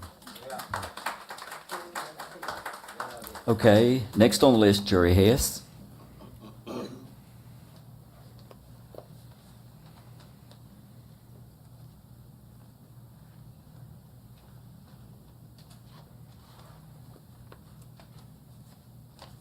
My name is Jerry Hess. I've been a resident of Swords Creek for 82 years. And I want to thank the Board of Supervisors for allowing me to address the board tonight. Thank you for your service for the county and your willingness to do the things for the county. Thank you very much for putting Rhonda in the corner out of the way. I especially want to thank all the board members, especially David, for the community center put in Swords Creek. It is greatly utilized. In fact, there was a bunch of cars there when I came by a while ago. So we really appreciate that. And I want to thank David and Alonzo. Anytime I've called them for help up at the Given School, they've been Johnny on the spot, and I really appreciate the response I get back from them. And I want to tell the county, I really appreciate all the community centers in the county. I think that's a great thing. Talking about the horse show, I think that's a great thing. I like horses. But you know, we got to think about the citizens and the people. And your Star Ministries operates out of Given School. They are for the people. And when I'm talking about the people, they are for the people in need. Hear David talking about Daint and everybody talking about Daint. We're blessed with floods everywhere, all over the United States. Russell County is hitting every little sections. I mean, the creeks and hollers right in our neighborhood get flooded just every little bit. Well, Star Ministries was really responsive down to Daint. They not only do disasters like that for Russell County, but they do disasters for other places too, Buchanan, Hayes, Hurley, those places. They also help people in need. They have the school drive, Christmas drive, Thanksgiving thing. They assist mothers with children, with diapers, baby food, things of that need. That's a constant. They assist the community in any area, anybody with any food source they're able to get. I know for a fact to do that. They call me a time or two. I live close to deliver a food box. They assist people with clothing, furniture, anything that they have they need. Now, they are funded by donations and by the profit they make from the selling of the stuff they do in the auctions and stuff. They do get donations from all over the United States. Last year, we actually loaded a 45-foot tractor trailer load of generators, heaters, cleaning supplies. A lot of those cleaning supplies went to Daint. So they are aided by all over the country, as should be, and we should be aiding other people too. And I really think that the board ought to honor the May's commitment they made to retain Given School for Star Ministries. And if they got to sell the property, but retain the school building for Star Ministries for our county, our community. I think without the Star Ministries, you'd have a lot of these things go that wouldn't happen. Now, tonight, I would have been proud to see a lot of people that Amanda had helped. But these people that you help basically can't afford the gas to come over here. I mean, if you stop and think about it, you get a call from a lady that's got a couple kids. She's laid off from her job, 2 little kids, 2 months behind on your water bill, 3 months. They try to assist in all these things. And I would really appreciate the board if they would reconsider and commit to the motion made and passed on in the May meeting to keep Star Ministries building for Star Ministries, sell the surrounding property. I thank you for your time, and I'd like to close with just one little thing. I wrote it down so I forget her. It's from Proverbs 31:9. It says, "Open thy mouth, judge righteously, and plead the cause of the poor and needy." Thank you for time, and I plead for the community. Thank you. Thank you, Jerry. Okay, we have Jared Ring.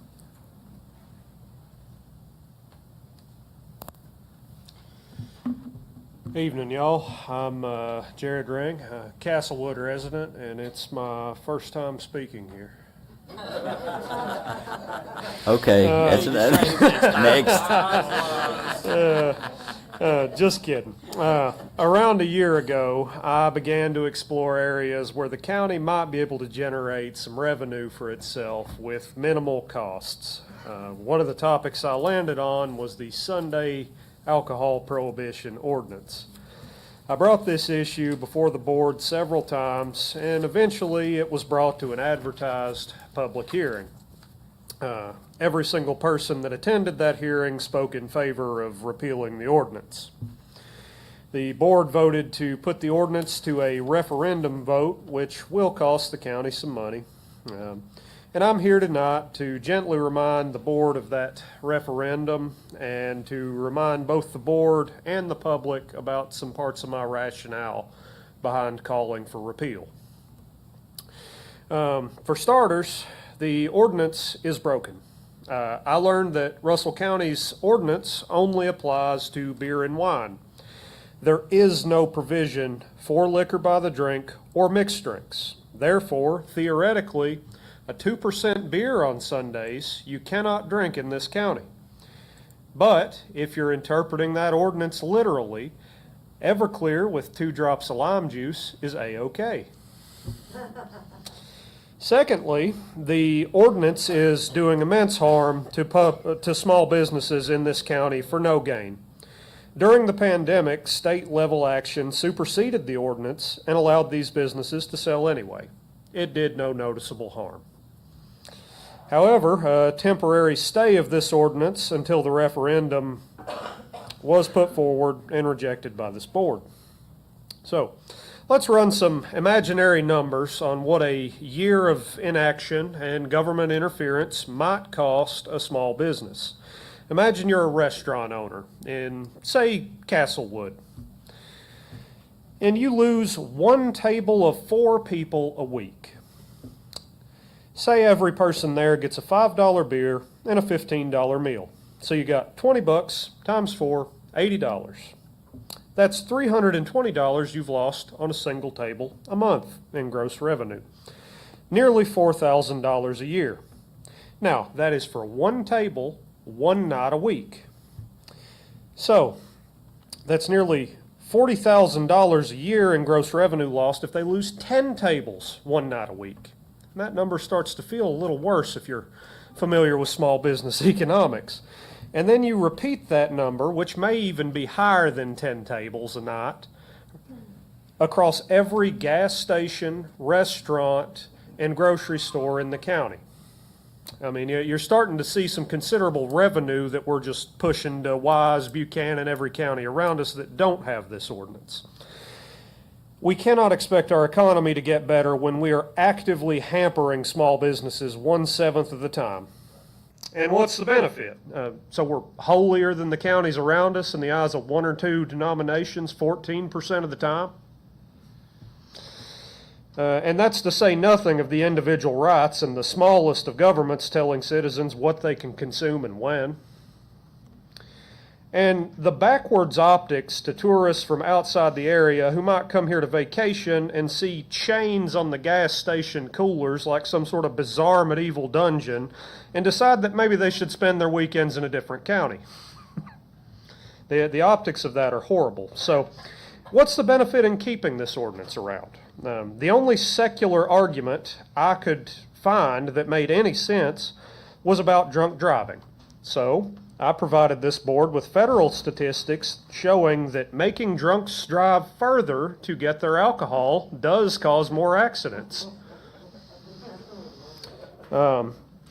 Addiction cannot be dissuaded by a ban 1/7 of the time when there is an option to simply drive a bit away and get it anyway.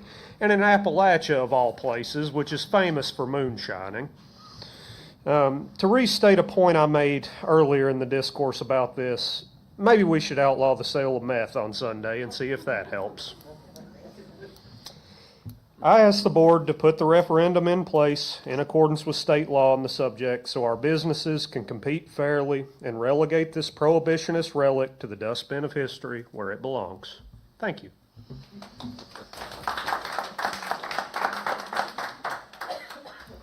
Okay, Rain Owens.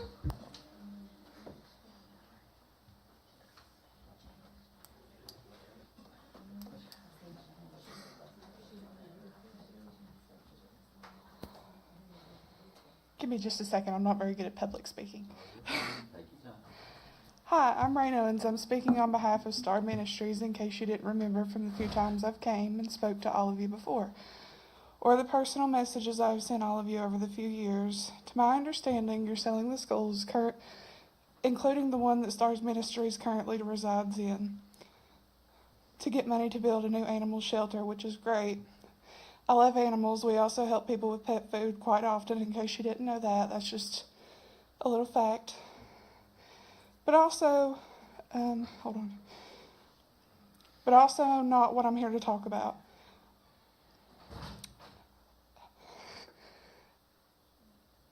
I find it sad you all think it's okay throwing out an organization that helps thousands of people in your county every year for many years. I might add, your willingness to let go of an organization that without another place to move to. It's to my understanding that you're also okay with keeping a horse ring over a place that provides citizens in your county. I understand it brings revenue and all kinds of business and amazing things, but also in this case you don't realize you'd be choosing that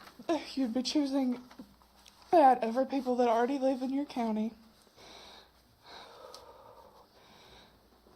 You are responsible for. If we quit today, I can also tell you personally, every year thousands of families would go hungry. Many would go without clothes, shoes.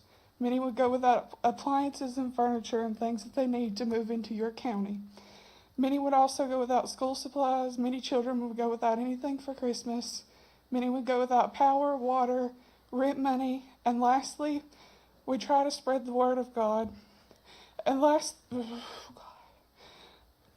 when people are in need, we also try to give them a glimpse of hope in a dark time. I believe you all stand in God as well. So in conclusion, by leaving us without a place to go, essentially you are showing that you don't care what happens to the people of your county and the people that try to take care of those people. You would also be letting people go without basic necessities and needs along without... You're fine, honey. You're fine. That could also bring them closer to God and be the reason that they have another chance in life. But also, as for the people of Russell County, I'd like to let you know, this is a promise. Even if we have no place to go, we will always continue to help as much as we can. Thank you. Thanks, Brian. JJ Sibbett.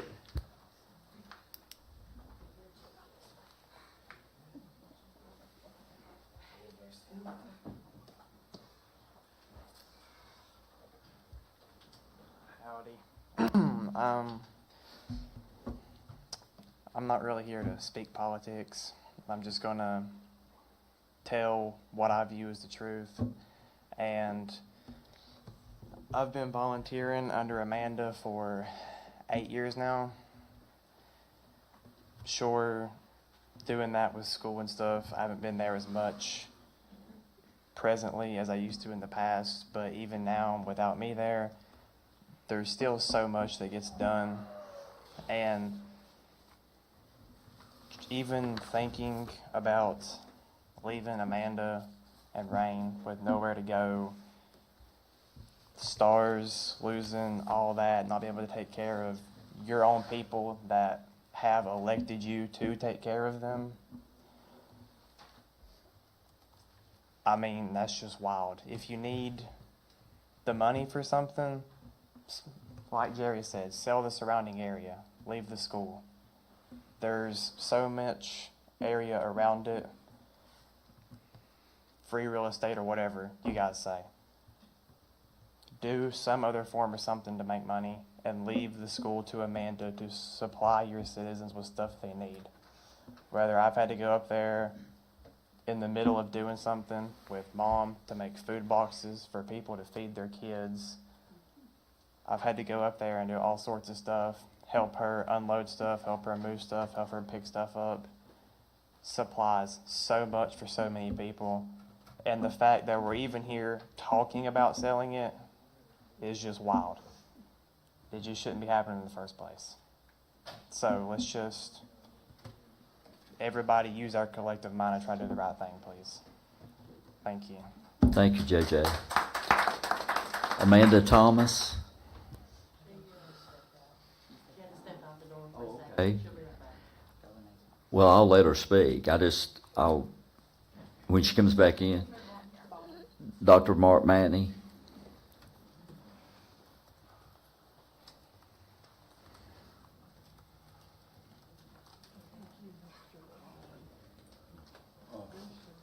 All the praise and glory to our Lord and Savior, Jesus Christ. I just want to say that the first thing is this forensic audit, it should be clear how important it is. You had your auditors up here and they couldn't answer some questions. They didn't know anything about the PSA and what Dave Miller's talking about. I mean, come on. And he said you need that money in reserves in case you're in danger. Well, Russell County's in danger. You just raised their taxes 11 cents or 10 cents. I think we are in danger. And I couldn't get a number. We talk about transparency. I couldn't get a number out of him. I think Andrew asked him about the amount of money in the 5 weeks that you have in reserves. Why can't they just tell the people the number, for heaven's sakes? Now we got to go home and try to calculate it. He give you a percentage. Why don't you just tell us the amount? And use your reserves, and then if you don't have the money, you can come back and raise their taxes, and maybe we'll be able to understand a little better if you're telling the citizens you ain't got the money and you're going to have to do something. And Andrew brought up about the churches. I go to a small church. Pastor Rodney Williams has been here. We have a fund set up to give things in need for the county. But like Andrew said, we don't know where to give it to. And nobody asks. And, you know, our church has contacted Jess and tried to reach out to him, but you know how busy he's been here lately. So, you know, like he said, the churches will probably help out on some of these things that need to be paid for. We just ask them. And the last thing I just want to give, I guess you've seen it in the paper, but I want to give our governor, lieutenant governor, and our candidate a big shout out. Rodney Williams, our pastor, organized a prayer breakfast for the pastors, and she took her time to come down here and talk to the pastors of Russell County, Washington County. I think there was somebody from Wise. And I just want to say it's great to know that we got a governor candidate that's got her priorities in order, and she puts Jesus first. Thank y'all. Okay, did Amanda come back in yet? Okay. All right. Wanda Burke, if she does come back or you talk to her, tell her she's more than welcome, okay? Wanda Burke.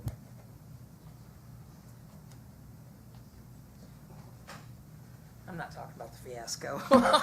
I promise. I just wanted to talk on behalf of Star Ministries also. I have reached out to Amanda so many times. Y'all know what we do with the drug and alcohol problem and the issues and the families that are out there needing help, people needing help. And so many times, you know, we talk a lot about churches, but I'm going to be honest with you. There's a lot of churches that don't really want to help these folks either. I'm just going to be blunt about it because there's a lot of churches that kind of turn away. She doesn't. She doesn't look at where they're coming from, what they've had going on. She tries to do whatever she can to help the people in this county. That's hard to find. She puts in hours, beyond hours at that place. I give her so much credit, her and Rain. I have never seen people put in the hours that they do out there. And it's not because they're getting paid. There's crowns coming.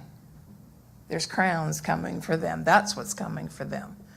But I think as a board, we really need to look at this and see what you can do to keep this in their hands. Try your best not to get them out of there, because this is such a support to this whole county. And people that don't feel they have any place else to go, to look for help, to try to get help, and not be judged. That's the best part, not be judged. Because if you haven't been in that position, it's a stinky place to be. So just rethink that. They have worked so hard, and I commend them over and over for everything they do. And I thank them for what they do, and I know there's a lot of people in this county that appreciate everything they have done for them. So I just ask this for them. This is just speaking up for them. Thanks. Thank you. Rain, is she gonna? Okay, honey. Anybody else got anything? Okay. Howdy, y'all. Instead of talking about the school system, I'm going to talk about the horse park. So I have been the president of the Appalachian Gateway Horse and Trail Association in Cleveland since 2018. We put this organization together then. We've had a board of 7, and we've pursued events throughout the year.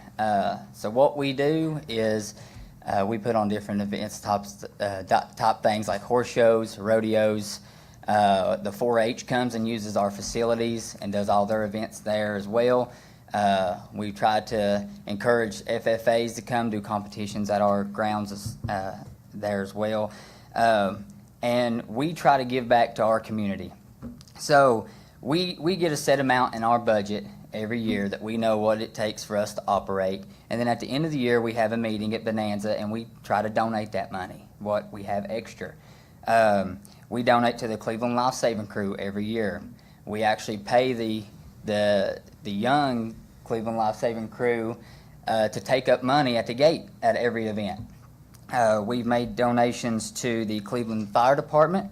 We donated to the backpack giveaway at Cleveland. We paid for the blow-up screen when they had the kids thing down there. Marcus contacted us, and I can't remember, I think it was around $400. We provide over $500 to the Cleveland Life Saving Crew during the disaster so they could provide meals to the community. They went and bought all the groceries and give meals to the entire community, and we paid for that. And this is an ideal that I have. It might be something you'd like to look at. So we apply for grants. We've only got one, and it was only paid for our trophies and ribbons. Everything you see on the grounds, we don't have a building, we just have a lot. We made that deal in 2018. Actually, Miss Rebecca Dye was the chair lady then that we made the deal with. We leased the property, like Amanda has stated, for $1 a year. We've done all the upgrades, and we've paid everything. We've not used no tax dollars for nothing. We've raised the money, we have fundraised the money, we have spent out of our own pockets, and we are not a paid board at all. It's all volunteer work. But an ideal I have is, why don't you make a deal with the Cleveland organization and Stars Ministry on the building and give it to us, and if we ever dissolve or we ever quit, we'll give it back to you. I mean, it would still allow their organization to continue doing the great things that they do, because I'm telling you, I know what Amanda and them do, and it's a lot. I've been there. I've went and picked up stoves and refrigerators for people in need at her facility. Let her take over responsibility of the school and the upkeep. We'll take over the responsibility and the upkeep of the showgrounds. There's 2 really good organizations that's been stated here tonight that the county really does. It affects everybody, but the things that we do, it provides a place for people to go on the weekends to have a place to show. We bring in thousands of people on an average weekend. We have our show coming up on the 16th of August, which is our memorial show. We've been able to fundraise over $12,000, which will be every bit of it guaranteed money given back to the people that come and participate in that show. And we're there to give back. We're not there for ourselves. We're there for the community, and we try to do that every year. It's not easy finding help, and it's a struggle. We have 7 committed board members, and that's all that it is. That's all we have. That's all that it takes to put on our events every year. But I would hate to see Stars Ministries leave. I'd hate to see that gone. That is a blessing to our community. But in my eyes, is you've got a ministry that helps people. You've got an organization that gives back and also provides something to do for the youth and for the adults as well on the weekends. So why don't you just give us the properties, and if we ever dissolve or we ever quit, we'll give them back to you. We won't sell them because, mind you, the IDA sold the Cleveland School building for $10 and now can be resold for this online for $2 million. I mean, that's ridiculous. I mean, so you've got a Cleveland School that was sold for $10 and they legally can sell the building. I asked the IDA, I asked Ernie McFadden, he said there is nothing stopping them from selling that building. That ain't fair.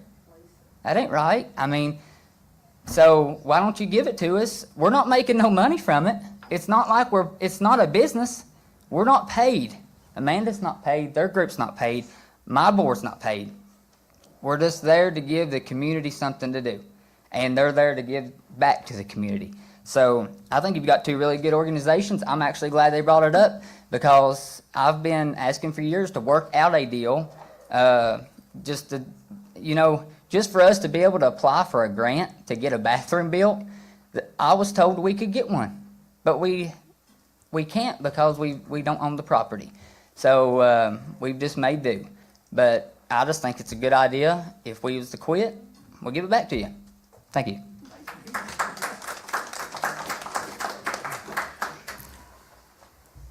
Do we have anybody else coming up? Okay. All right, what I originally came here to speak to you tonight is I strongly urge you to pass the erosion and sediment control ordinance for Russell County. And as a farmer myself, that's why I think this ordinance is important. Farmers and landowners will benefit, and I'm sure y'all know all the details, so we won't go into that, but I do strongly agree with that. One more thing on the moving of the location, I think we need to redo this public hearing because in today's age, we look to the agenda for what we're going to come speak about, and I don't think everybody's had an opportunity to speak on that. So I think at least do that.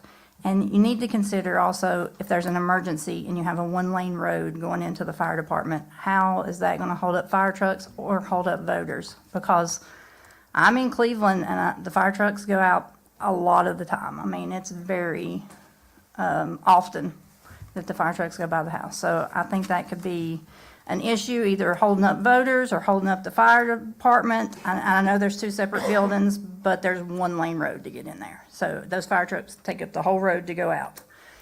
Anyway, I just think that needs to be redone and give people opportunity to speak on that from Cleveland because we looked at this agenda and we didn't think that was going to be on here tonight. Thank you. Thank you. Anyone else? Come on.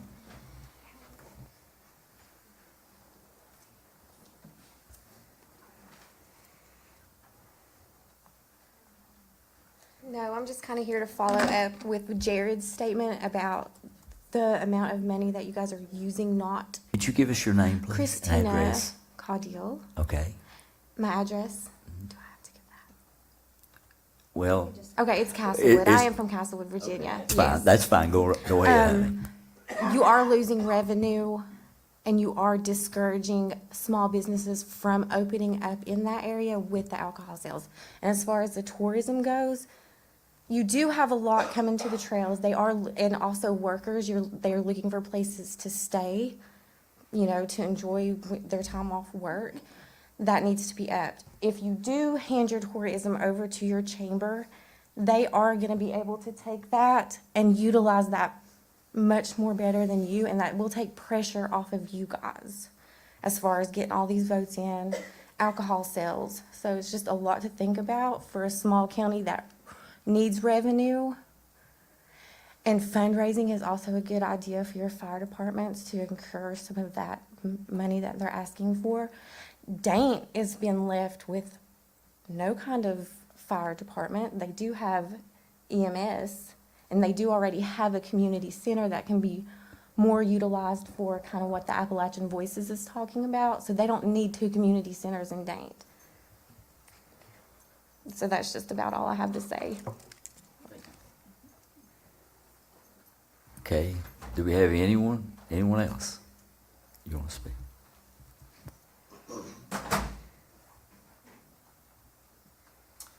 Hello, my name's Jason Gullett.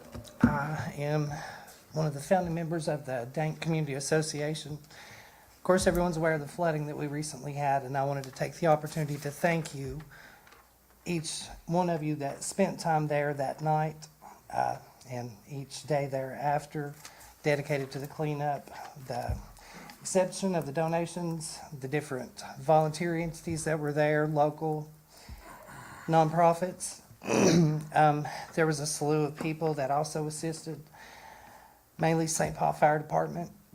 Speaking of the Dank and being without a fire department, personally, my opinion, I think we're in very capable hands. The individuals with St. Paul Fire Department have been very diligent with helping us. They have proven to be a little more beneficial than what we previously had. They're definitely dependable. Anyone that would like to question the response time speaks for itself. I think that's documented with everyone. I don't know about accessing that. Dank Fire Department had its own issues. They'll have to speak for what they've done themselves. I can't do that, but we do have a list of people that were there that have worked hard. Wesley Lawson with St. Paul Fire Department. I think he's the assistant chief. He's gone above and beyond. Charlie Wood, Lonzo, Luann, you were both there. Luann, I don't know. I'd say she's still there working during the day, probably trying to clean up after everything. She was there that night, quick responding. The rescue teams, Cleveland, Castlewood, all those that went out of their way and came in and worked, all the donations, the food, the preparation, going door to door. Luann, I know, delivered to several houses near me. I personally wasn't able to work. I was sick, and then having to be out in the floodwater, I was even more sick. Our Dank Community Association group, they have new members now. Danielle, Casey, Ronnie Hall, they all were actively working diligently. Honestly, they amazed me. There are people that were capable of a lot more than we ever gave them credit for. They didn't stop. One of the relatives, Judy Marshall, also a member now. She volunteered her time. There's people who are there daily. Have a friend visiting from Georgia. He worked quite some time before the flood, but he's worked every day since, either at the community center volunteering, there in town cleaning up. Oh, let's see, Jesse Mays, Melissa Gullett, Teresa Marshall, Chris Wyatt, all there working as much as they possibly could. Of course, everyone had other obligations and problems in different areas due to flooding. I know we lost our driveway, assisted with neighbors trying to turn water off their houses. Yeah, we do have flooding across the county, but some of our areas in Dank tend to flood a little more frequently than others. We have addressed that in the past with the DCA. We have researched, worked with Jared Glass with emergency management, Jess Powers, trying to find ways to work around the flooding, see what we can do to correct. We do need a little more flood mitigation. There's properties always at risk in the floodplain. Unfortunately, it was our town area where we have invested most of our work the last few years. That area was pretty heavily damaged.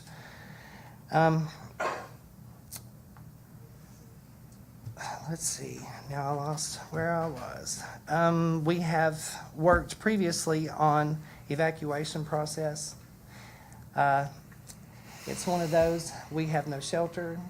The community center had to be utilized for command center during all this, and the community center itself was also flooded. It had to be cleaned, cleared before it could even be used for what it was needed for at the time. So it's not exactly ideal for shelter for people, but neither is the previous community center fire department building. That building needed to have been condemned years ago.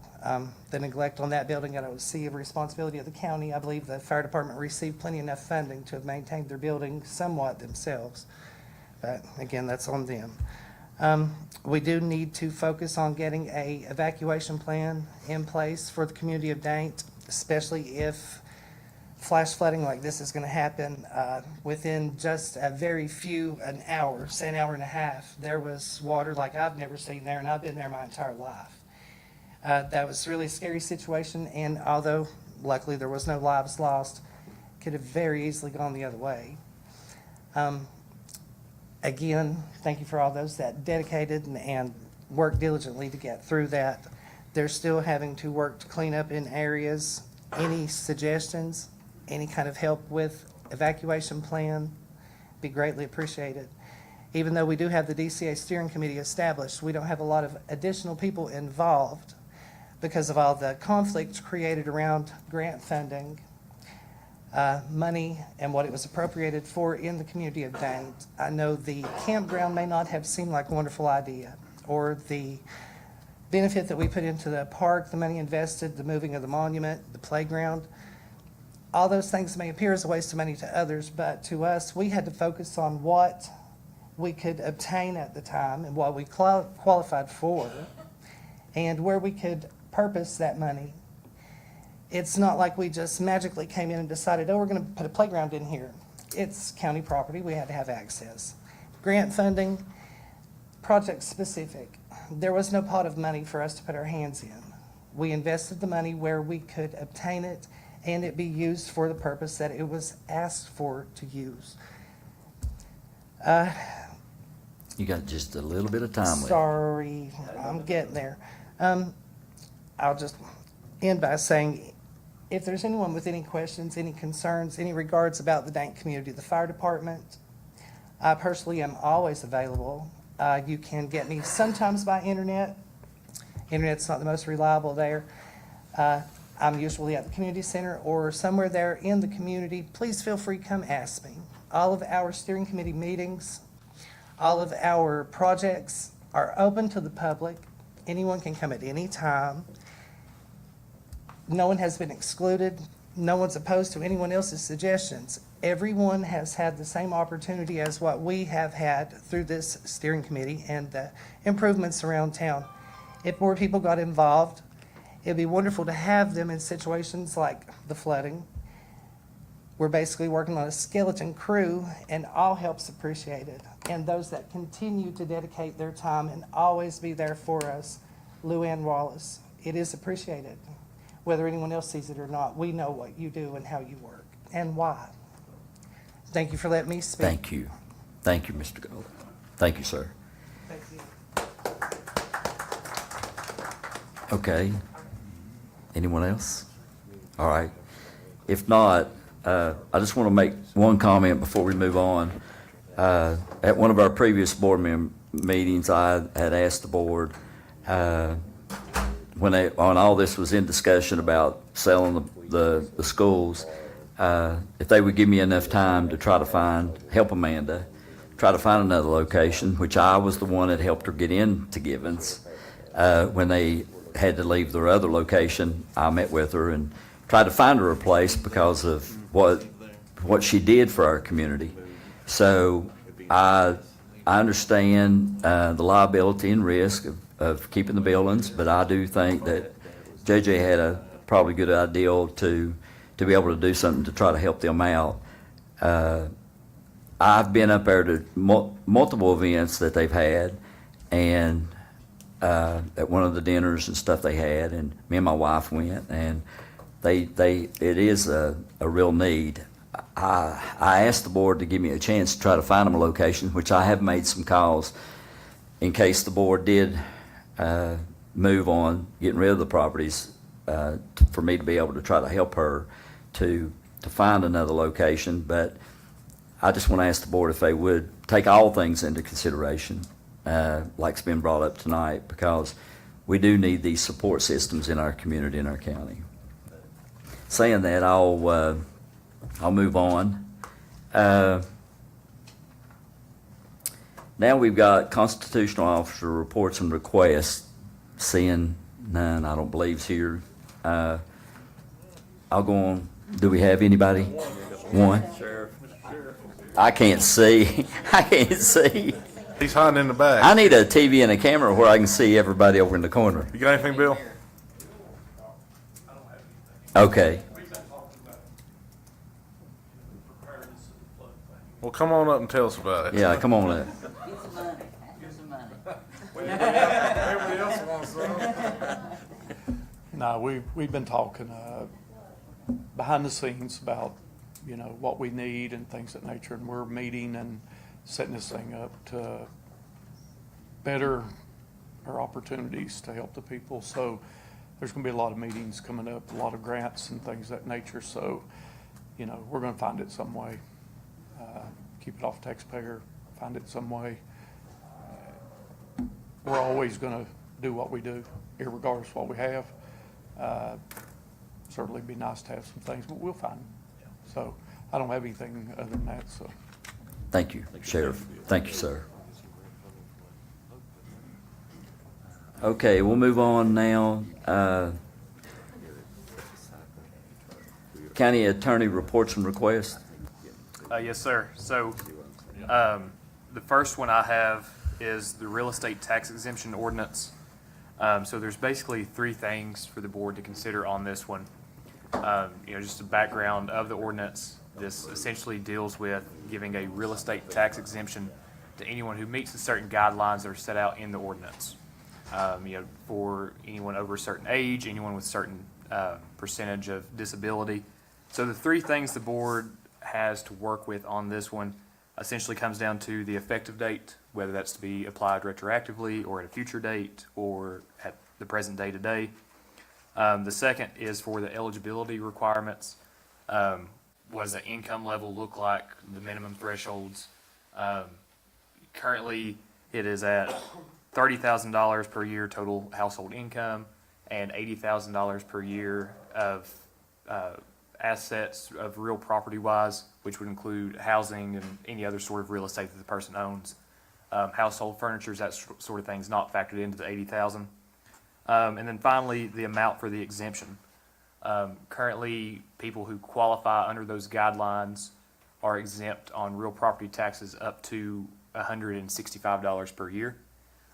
So just in review, the three things for the board to consider here is the effective date, the eligibility requirements, and the amount of the exemption itself.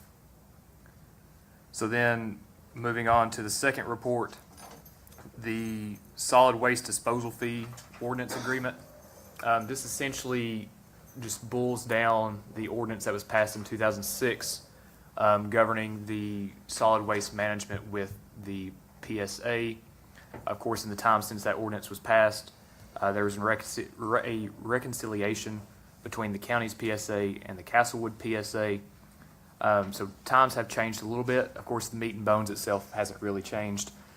So in this agreement, it outlines the requirements by the PSA. It expressly spells out that they have to keep a accurate and dual accounting of all funds in it, as well as one major item. It comes into paragraph 4 of the contract, deals with the $450,000 minimum that has to stay in the account by the PSA. So that is to ensure the county's bond rating through both the VRA and the USDA R&D. Any amounts, should this contract be accepted, any amounts above that $450,000 threshold must be deposited efficiently, quickly with the Russell County Treasurer. And that would be for a restricted fund, as you see at the end of paragraph 4 there at the top of the screen. That money could only be used for purposes dealing with waste management. So then, moving on to the third report, dealing with the precinct location changes. So I have been trying to get into contact with the registrar's office with Diana Shorter. My understanding, she's kind of been out of town for about the past 2 weeks doing some meetings in Richmond and such. So essentially what I explained earlier to Ms. Dye is the electoral board makes the recommendation on any changes that they see. Of course, all precincts have to have roughly the same amount of people in it. Can't be over 5,000 people, can't be less than 500 people. So the electoral board takes all that into account. They make the recommendation, and then it's up to the board of supervisors to approve that plan. So the ordinance that's in your packet tonight and that's up on the screen is the ordinance that was passed in 2020. So that was the last time the precincts were changed. So essentially what the board would be voting on tonight is to accept the electoral board's proposals once they come back with those. The specific changes that, from my understanding and I believe also Mr. Lester's understanding, is the electoral board has proposed we change the Copper Creek precinct from the Copper Creek School. That location is still to be determined. That's, item number one when Ms. Shorter and I finally have our meeting. And there will be one small boundary adjustment within the Copper Creek precinct itself. Now, the other two precincts that would be changed based off the electoral board's recommendation, they would not have a boundary change at all. It would just be essentially a change of the 911 address where people would physically go to vote. So that second precinct would be Swords Creek. There'd be a location change from Swords Creek School to the community center. And the final one would be in Cleveland. That would be changing from the community center over to the fire department. And, in the board's consideration of passing the ordinance subject to the electoral board's recommendation is no changes to the precincts can be made within 60 days of the general election. This year, election day falls on November the 4th. So, doing the math backwards, any changes, if we want to pass an ordinance this year, if the board wants to pass an ordinance this year rather, that has to be passed before September the 5th. Okay? So then moving on to the next item, the erosion and settlement control ordinance. This is essentially a template ordinance from DEQ, the Department of Environmental Quality. So this essentially boils down to what's the procedure for ensuring, the real estate itself in Russell County maintains its current shape. Basically, it boils down to any property that's going to be materially, substantially changed, less than 10, I guess greater than 10,000 feet or square feet, would require a permit, require a plan to be filed with the county's Department of Erosion and Settlement Control. And of course, it would outline the penalties within this ordinance should someone fail to adhere to that plan or even file a plan in the first place. So essentially, this boils down to, this is the template ordinance from DEQ. It's one that's being used widely around the state. Of course, it's changed very little just to plug in Russell County's name. Next up, number 5 on the county attorney report is the resolution of the county's participation in the settlement against the Sackler family.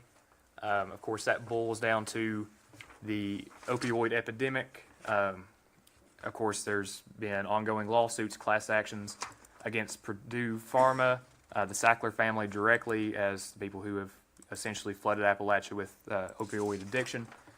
So with that class action being settled, the deadline for that is late September.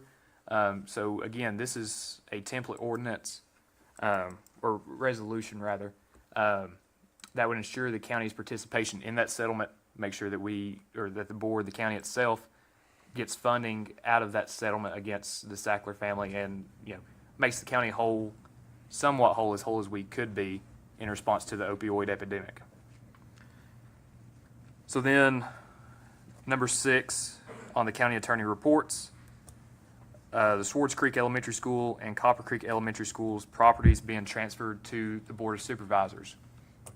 So those properties themselves, the deeds are currently with the school board. My understanding is at the school board meeting on this upcoming Wednesday night.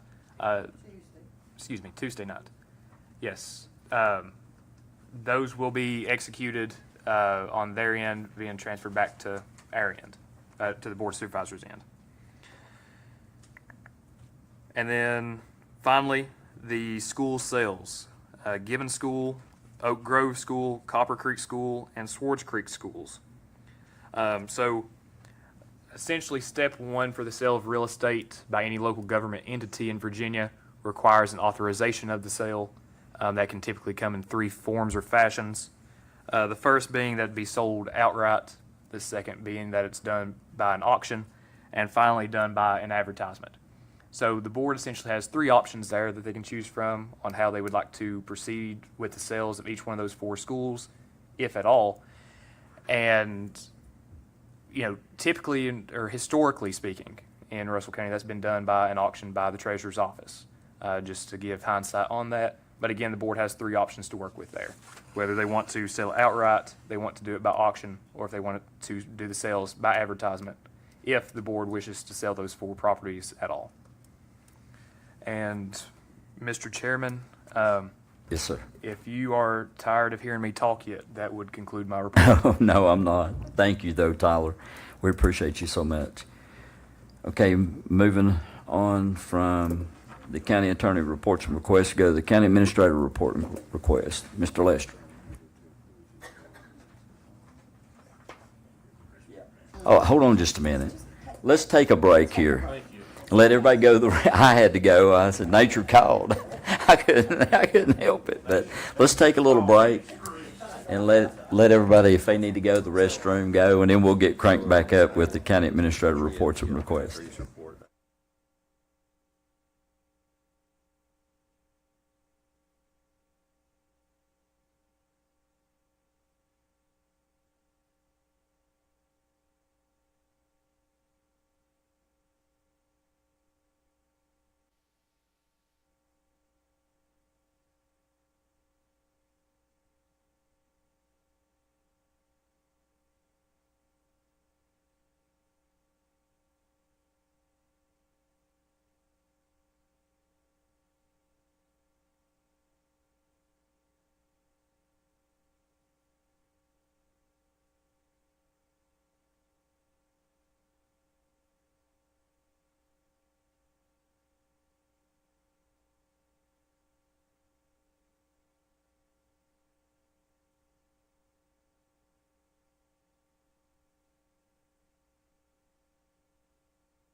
Oh, oh. Do it by 5th and attend. Is it on the 5th or before?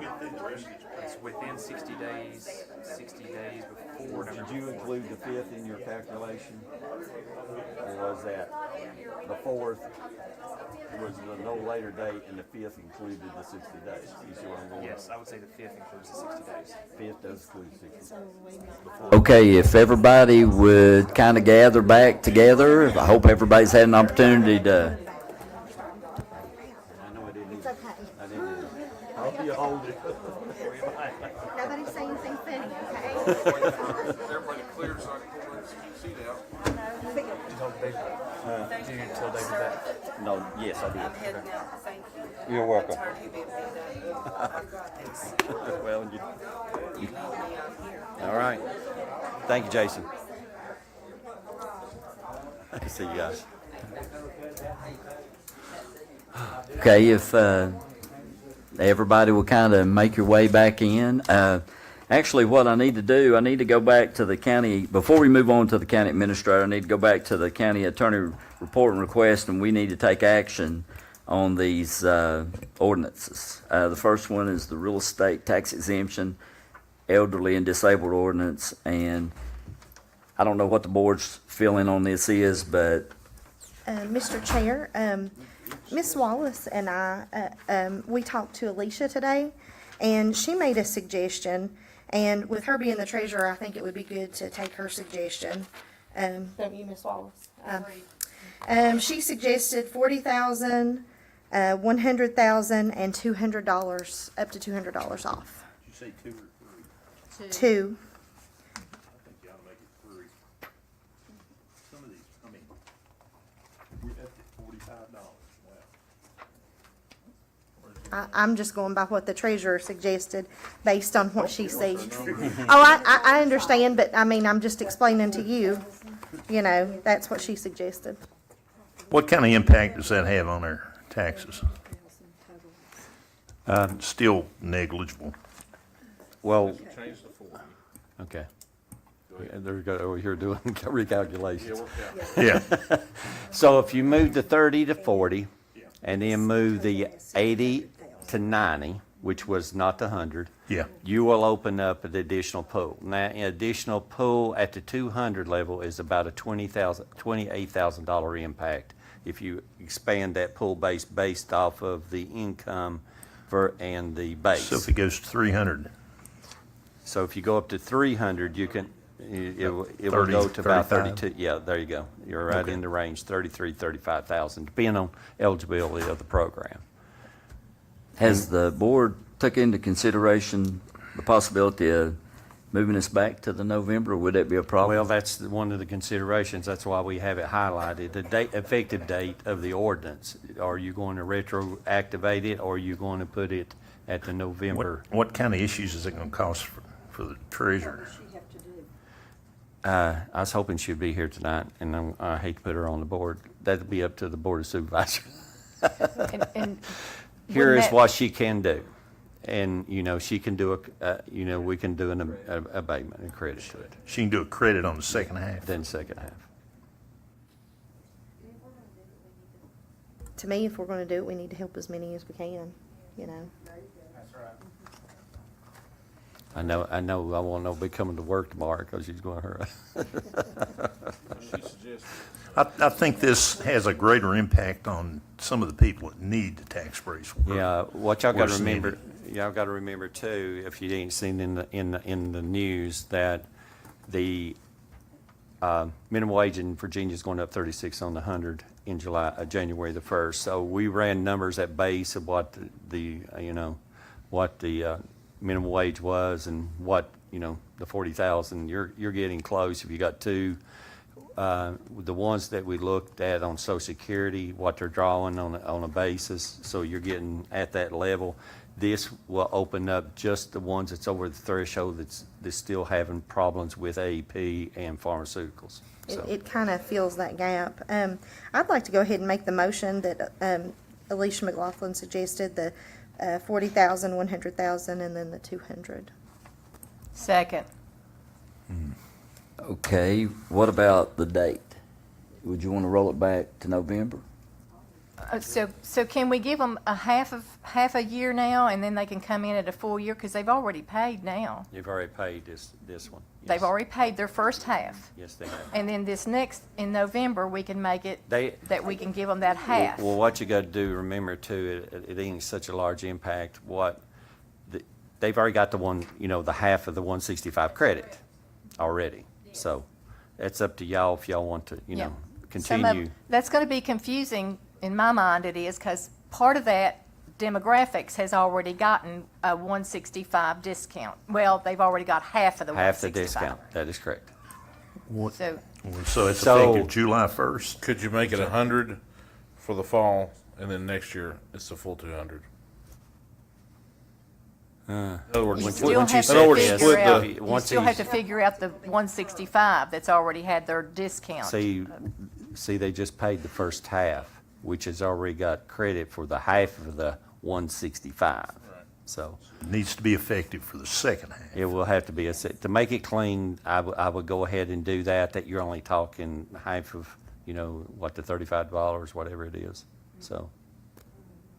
Okay, so amend my motion to do that. You said November, correct?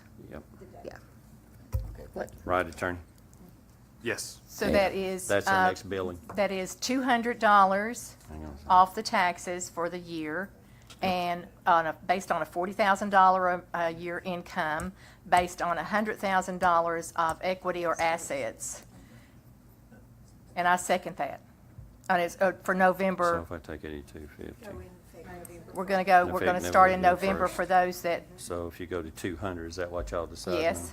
So it's 100, so 85 I to second her $215. amendment motion. Okay, we have a motion. We're in discussion now. I'd like for the board to consider moving that deadline date from March as Dr. Matney suggested.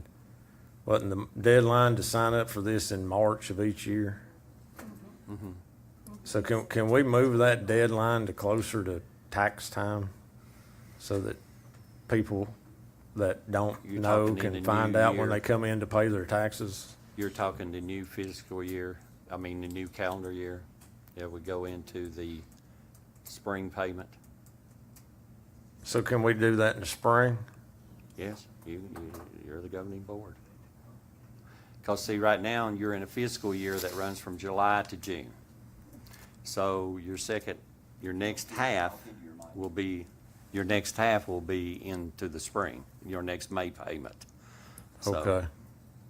If we could give the public a little more leeway on getting that filled out, I think it would be helpful as far as getting the paperwork in. That's up to the governing board, whatever y'all decide. And I'm fine with Tara's motion. I'll call the vote. Could you put, well, I guess that's a question for the treasurer, but you some sort of little notice in the tax tickets that go out? Maybe a little flyer that says if you are blah, blah, blah. I think there is. There is. It's on the back. It's on the back. There's a timeline there I never look at it, I just pay Yes, it. there is. There's a timeline for the treasurer, and I'm not exactly sure where that is, but you need to be in before the tax tickets go out. That is so correct. they know where you are with this thing. Yes, and I'll need it before November the 1st, because we'll be already into the process of getting tax tickets generated and the rolls and the books out of the Commissioner of Revenue. You usually do it in August, right? Yeah, that's if you're going to do it in the file. Washington County and Smith County both set their deadline to file. I'm not talking about money and stuff. If you come into the office and get approved for elderly disabled, they both moved it from March 1st to November the 20th.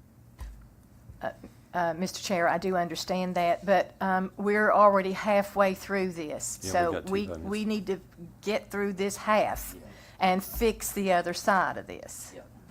I would either make it effective before the November books go out, or like Mr. Hensley said, either you start it at the next May payment. So that's your 2 options. The motion already states that we're going to start it in November. Okay?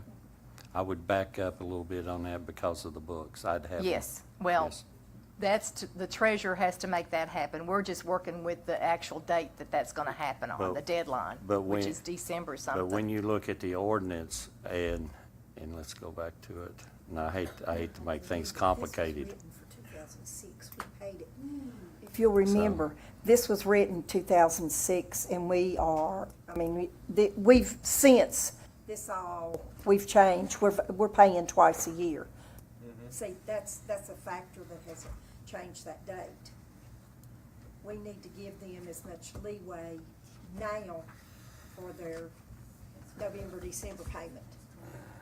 And then we'll have Alicia come tell us what's good for spring. Tell us what for. Yeah. Well, no, See, and the date, the time. See, But we need to do it now. yeah, you can do it now and see in Article 14, the date of effective date, back then, when they did it previously, they retroactivated it back. So that's the choice of the governing board. You can do it back, you can do it in November, or you can do it for the next. That's up to the governing board. Correct? Okay, any further discussion? So that's We can make a, okay, we can make, Can we restate the motion? we sure can. For the 5th time. We're trying. I just want to make sure we're all I on mean, the we've same already page got the here. vote called, but sure, Nate, why not? I know. It's like you can't hear me or something. I don't know. I don't get it. Okay. So, 40,000 income, 100,000 assets, $200 off. 100,000. I thought it was 90. I'm sorry. I had 100 here. Yeah. Okay. I had 100. I'm sorry. Okay. Okay. And then November. So, did you hear that, Nate? Okay. We're on page. Let's go. Yeah. And we Okay. do Call for the vote. apologize down here. The Arizona, you can't hear a thing. Okay, excuses. Okay, all in favor? Did you hear? Any opposed? Thank you all so much. Okay, the second one is the Russell County Solid Waste Disposal Fee Ordinance Agreement. All right, I'm gonna make a motion that we repeal the solid waste disposal fee ordinance for multiple reasons, some of which have already been stated, but even this current contract or agreement here is in violation of state law. You cannot use these funds to as a reserve for anything. They have to be used for solid waste management purposes only. Landfills, transfer stations, or equipment. Russell County has a special exemption under 15.2-2159 to be able to use it for equipment. But setting a reserve fund does not follow any of that. If you pass this ordinance, we're in violation of state law. And I'm not about to vote for that. There's a lot of other issues with the way this has been set up. But mostly I see that besides violating state law, there's been no transparency from the PSA as far as the funds that they've received and how they've been distributed and used over the years. That's a huge concern. We are treading very dangerously for a state audit. Residents are being charged twice. They're paying services to haul their trash off, who are paying tipping fees at our transfer stations, and then those tipping fees are accounted for in that customer's bill from that commercial service. We do not run trash service as a county. We do not set dumpsters, so we shouldn't be charging people for that. They're already paying for that through that service. So we're not really even providing a service. There's a little gray area there.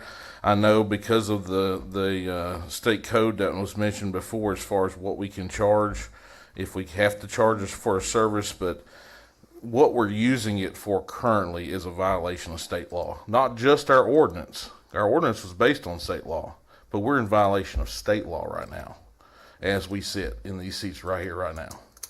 So that's my motion. And I'll let it stand there. I'll give you a second on that. Okay, we got a motion and a second. Further discussion. Mr. Chair, I'd like to know, I appreciate your comments, Mr. Kaiser, and I don't say that I don't feel the same way, but I do have some reservations. And has this been sent to the Virginia Attorney General's office? No, ma'am, that's what I'm sitting here thinking. An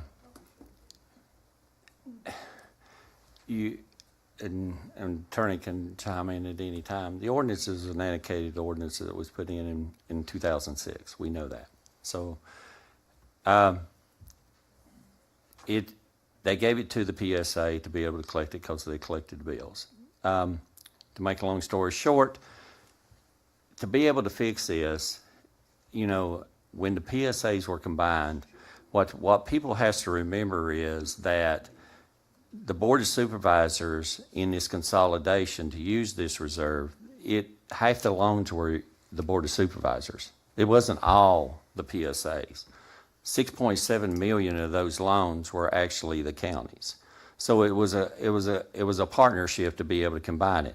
But instead of, you know, killing the ordinance till you get Attorney General ruling, but what if we, like I stated in the previous board meetings, a couple board meetings before, what if we continued with the transfer of the $450 or exactly $490,000 on an annual basis to the county on an annual basis?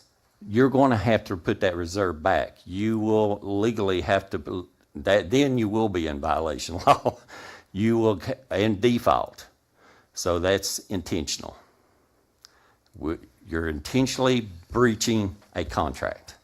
So why not put the agreement in place, have the Attorney General put it in, put the terms and conditions in to where they could transfer all funds to the county on an annual basis before June 30th, and then y'all replenish the fund for the reserve on an annual basis by July 1. From the general fund. From the general fund. The reason you cannot do that is because the state law specifically says those funds have to be used for waste disposal, landfill use, and equipment for that. You cannot take more than what it costs you to do that service.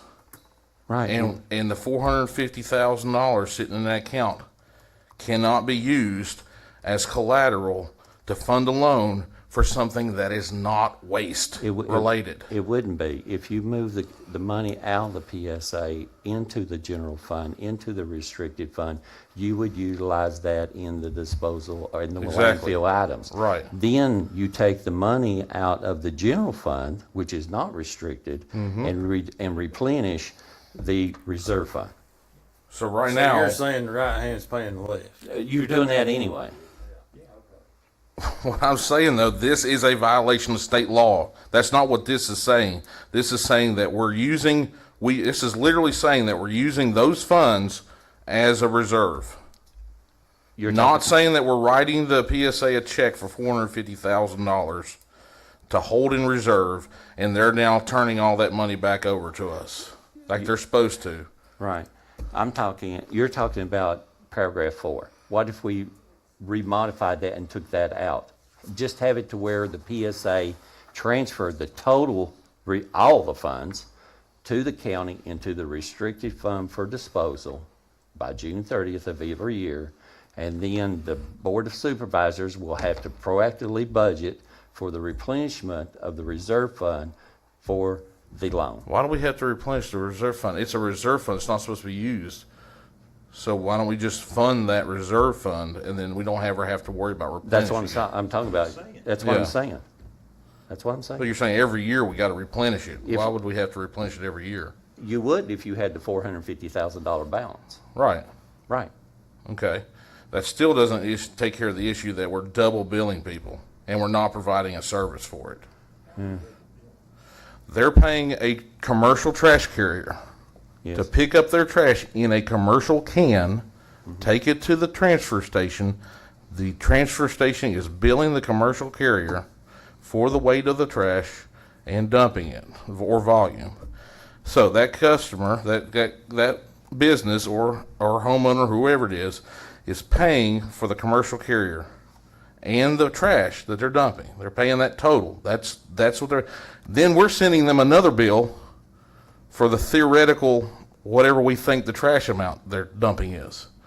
So how is that not double billing? Or, Alonzo, you don't charge the towns, any of the towns tipping fees, do you? No. Okay. No. Or the commercial carriers charge tipping fees? Commercial carriers, no. They pay, when they come across the transfer station, they pay. They're billed by Right. Brian They Ferguson pay. at the, But those are the commercial carriers that the businesses have selected That is to correct. do that. That is You correct. know, they have the option to let us pick it up, and they don't pay tipping. we don't have trash service in Russell County. Well, the bins are what they're talking about, right? Yeah. When I'm they- not talking about the residential people. No, I'm talking about bins. We don't drop bins at people's businesses as a county. We No. have, yeah. Wait a minute. Let's make sure we're tapping apples and apples here. Okay. Let's use Walmart. Walmart has a commercial carrier that picks up their trash because the town of Lebanon, one, don't have the resources to do it or the volume. So what each town does under the code, as you can see up here, they send a listing monthly of their businesses within their jurisdiction and who is the carrier. So when they come across the transfer station, Brian bills those carriers. We don't bill them on the other bill. So the PSA is not sending them a bill. No, they're supposed to be striking the bills. It doesn't overlap and double bill. So why is Mr. Wallace being billed if he's in town of Honaker by the PSA? I would have to pull one account. I'd have to I look mean, at this is each multiple people that we've heard this from. account. Well, I'd have to look at account by count. And then who's keeping track of this, and how are we figuring out how much has already been paid and what hasn't been paid? Who's going to get a fee? Who's going to get a penalty? Well, this is a unmitigated mess that we're in right here, and it needs to be gone. Well, and you need to charge the towns for the trash. That's the proper way to do that. I understand, but you got a source of revenue off here. But if you want to fix the transaction that's in the reserve account, transfer it over and then fund the reserve account out of the general funds. Now, as far as the accounts that's setting in the ordinance, that is to build businesses, as you know, the Burger King, we've got everybody up here as you see. Now, the towns submit to the PSA the businesses that within their jurisdiction on a monthly basis and who their carrier is. So they're paying through our not waste authority, but through Brian Ferguson. Right, the transfer station. Yeah, who's sending them the bill for what they're coming across the transfer station. And the PSA should not be sending them a bill. They do not if they have a commercial carrier. That's correct. Who in your, as CH still here, do you have a commercial carrier that's picking it up and bringing it across the transfer station? No.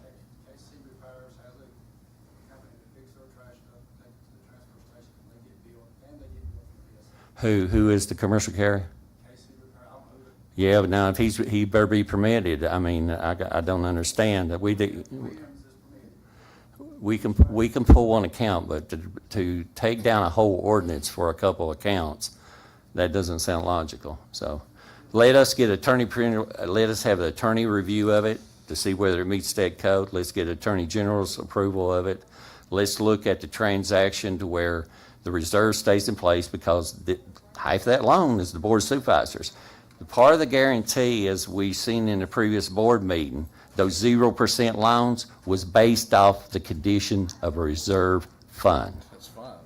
And so we can clean this up. It's procedural and transaction. Now, another thing that we have done since this has started, just to make sure that we're on clarity, we have reached out to New People's Bank. New People's Bank has had this account since the day it was first initiated.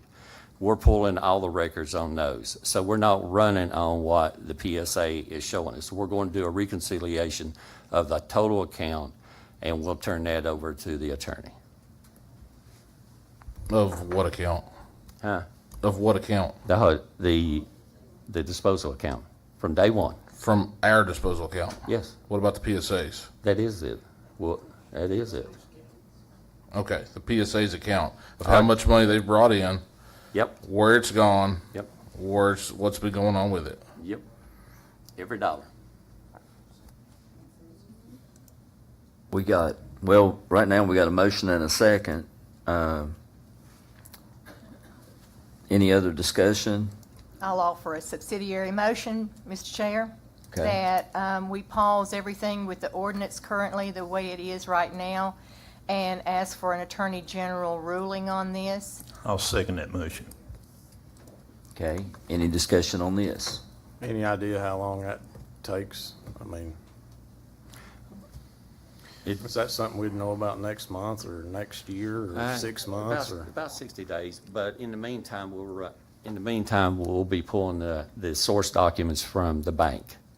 So we'll have an accurate, and they've already started downloading, so we've went already back to the original date. The account was established by the Board of Supervisors, which was October of 2006.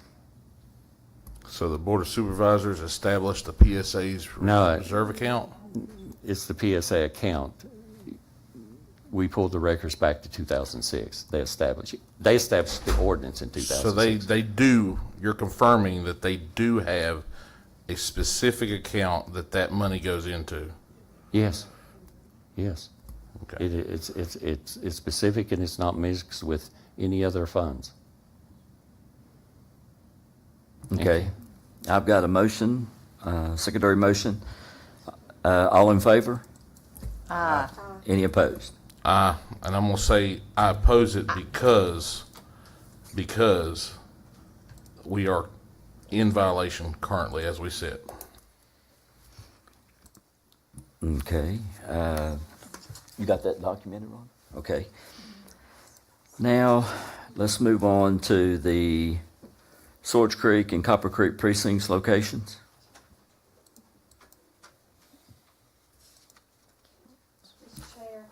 Sorry. Yes. Mr. Chair, I have an idea for a motion that I'd like the county administrator and the county attorney to finalize the transfer of Copper Creek and Swords Creek school properties. And when the deeds are signed by the Russell County School Board, that says so. But Givens, I'm pulling that one out. This is on the This is precinct. This is just the precinct. You're on the line I'm 7. sorry. That's okay, honey. I'm On line not paying 7. attention, apparently. Yeah, on line 7. Do you want to do this one while I'm at it? We got a bunch of them. I am out of order, and I apologize. No, you're That's fine. going to be my motion when it comes. Okay. So right now, Swords Creek and Copper Creek precinct location changes after the school board. I'll make a motion, Mr. Chair, that we accept the recommendation of the electoral board and move those locations to. I'll second that motion. Okay, we have a motion second. Any discussion? Does that include Cleveland? It doesn't only say. says here Swords Creek and Copper Creek, and I was speaking in regards to what we have here, so. Yeah, so at that point, it comes down to whether the board wants to hold back the public hearing on Cleveland, do it at a later date, or if the board feels the public hearing that was held tonight was sufficient. I believe there are questions as to whether there was adequate publication as to the Cleveland public I hearing worry tonight. about that with the adequate publication. And that would be my advice to the board, is withhold the Cleveland It's on precinct. my agenda for Swords Creek and Copper Creek, so that's how my motion was stated in regards to those. Okay. I believe as far as the adoption of the recommendation by the electoral board, just for efficiency's sake, be done all at once. I mean, we can do it. We got into it once before as far as whether we could have an exception on a motion. This is a little bit different ballgame from that motion I'm talking about when we, had some issues before. But we can approve, Mr. Hensley, we could approve the electoral board's recommendation with the exception of Cleveland for now, if that makes sense. I know I did a very roundabout way of explaining that, and then come back and accept the electoral board's proposal in full at the September meeting. So I thought the deadline was September the 5th. Yeah, your It is. 60-day window, we don't have a 60-day window at that point. So Mr. if it Attorney. is, we could do on the second that was suggested.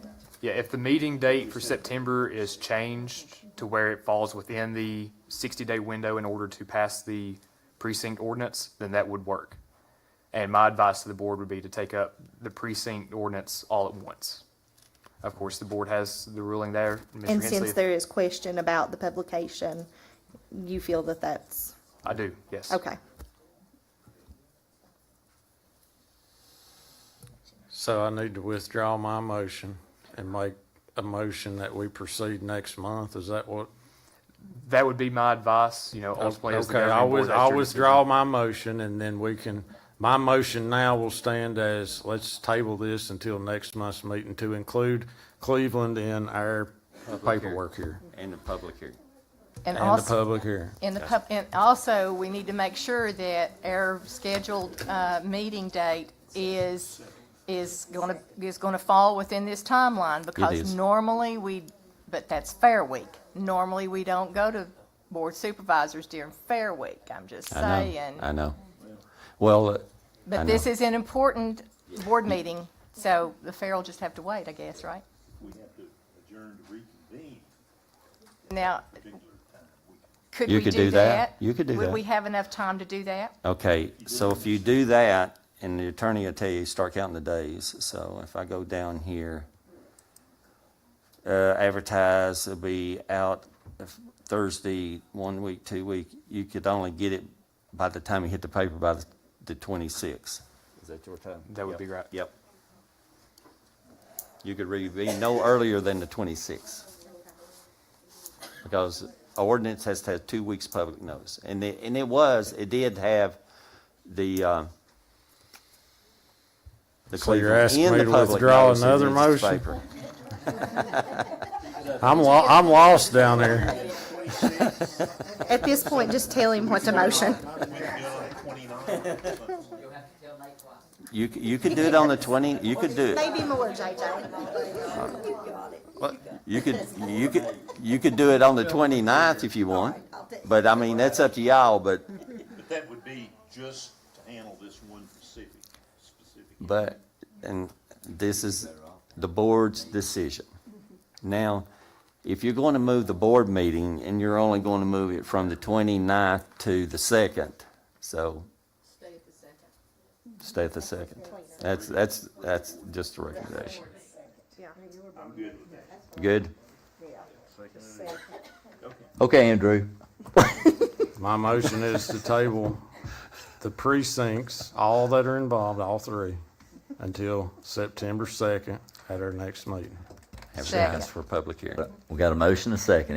Any more discussion? Okay, I'm calling for the vote. For public hearing, make sure that's in the minutes Yes. that it's public hearing. Yes. So we're good on that. Agree. All in favor? Aye. Any opposed? Thank you all. Thank God. Yeah. Yes.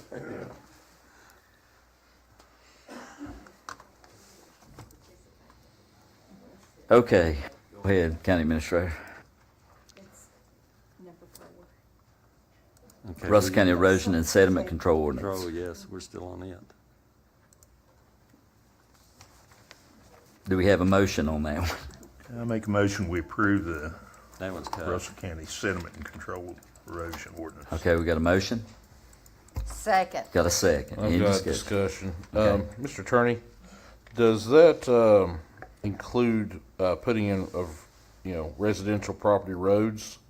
So a lot of our county citizens live on very long gravel driveways. Would that be exempt, or would that be requiring a plan and a permit? I believe that would require a plan and a permit. Yep, more than 10,000 square. Yep, the actions around, like your personal home under the ordinance, that would be exempted, minor things like keeping a garden, something like that. It may not affect a small driveway, but something large that's going to affect more than 10,000 square feet would require a permit. Yep. Is Ms. Miller still here? But that is a state law, correct? That, You can come up to the so podium. it's not even something that we get to determine, correct? That's correct. We might have some questions. I got no other questions. Hey, Kelly. It's a state law. Kelly. I mean, Nate. Yeah. You mean the 10,000 square feet being the state law? Yeah. Yes, that is Yeah. right. Yep. I've went through this pretty extensively, and I had a problem with it before. And this is the state's guideline, correct? So the state sent this out, and there's an exemption in it for 5% for farmers for 5% of your acreage. So let's just say the deed at my house calls for 60 acres, if I'm correct, that my house sits on. I could tear up 3 acres and not have to get a permit. No. That, the 5% is calculated on post-construction impervious area. So if you built something with a roof or you put down a road, it has to be less than 5% of the parcel. So 5% of that 60 acres that I own on my farm, will that 5% cover me on that 60 acres for 3 acres? The 5% calculation is based on the impervious area you intend to add. So if you're building a building, a barn, a road. For agricultural purposes, you would be able to use an agreement in lieu of a plan. It doesn't exempt you from anything. You still have to get a plan or a permit. And does that permit still charge $150? I guess that's a question for Lonzo. I'm not, okay. So if I'm farming, building a barn on my property, then I still am required to get a permit, but I don't have to get a soil and erosion plan through an engineer. So if you're doing But I that- still pay the $150. You'll process what's called an agreement in lieu of a plan, and it's basically a 2-page document with a map that sketches what you're gonna do, and then you vouch that you'll use conservation measures, blah, blah, blah. And then the process will the county will process that just like it's your plan. But you- Okay, you and that's do- still $150, correct? Yeah, that way you don't expend all the funds on the plan. Okay. So how much money did the county take in last fiscal year on these plans? I think you had told me $300. It would, let's see. For processing active permits, you have way more than that. Yeah. Because there's certain amount, if you go over 1 acre, then you gotta deal with the state. And so we know what's going on. And Russell County submits a monthly land disturbance report so we can work cooperatively on projects, to make sure they're in compliance. So you had more than that. I'd just like to get rid of the $150 if we could. I mean, if there's not all that many permits, I mean, we're taxing people for everything coming and going. I don't know if it's my place to say, but if you go over 1 acre and you need a stormwater permit, and we use the same process that you're all are examining tonight, it is free. It's what? It's So, free. so the state does For it free, but farmers. we're charging. For farmers. Build a barn next to my house. Okay. It's for the farmers. It's free. But see, sometimes, it's just like, it will, It's for land developers, it's for people. it's like, Well, yeah, I know, I'm not like single family home. Is that something we could do That's away usually with the for same farmers? process. You live in Like the middle a of farming exemption kind of deal, just for the money portion of it? Since you're saying that it's free? I mean, I know we have we pay staff and whatever, but, Yeah. So, yeah, that's a very different consideration than what y'all have to deal with, I'm sure. okay, Lonzo, you're not going to charge anything for this agreement, are you? hang on a second. I guess that's what I was talking about, is more the agreement than the permit? Yeah. The agreement is Because- different. Yeah, the Yeah. agreement. Yeah, you ain't gonna charge for the agreement. We're not gonna charge for the agreement? Hang on.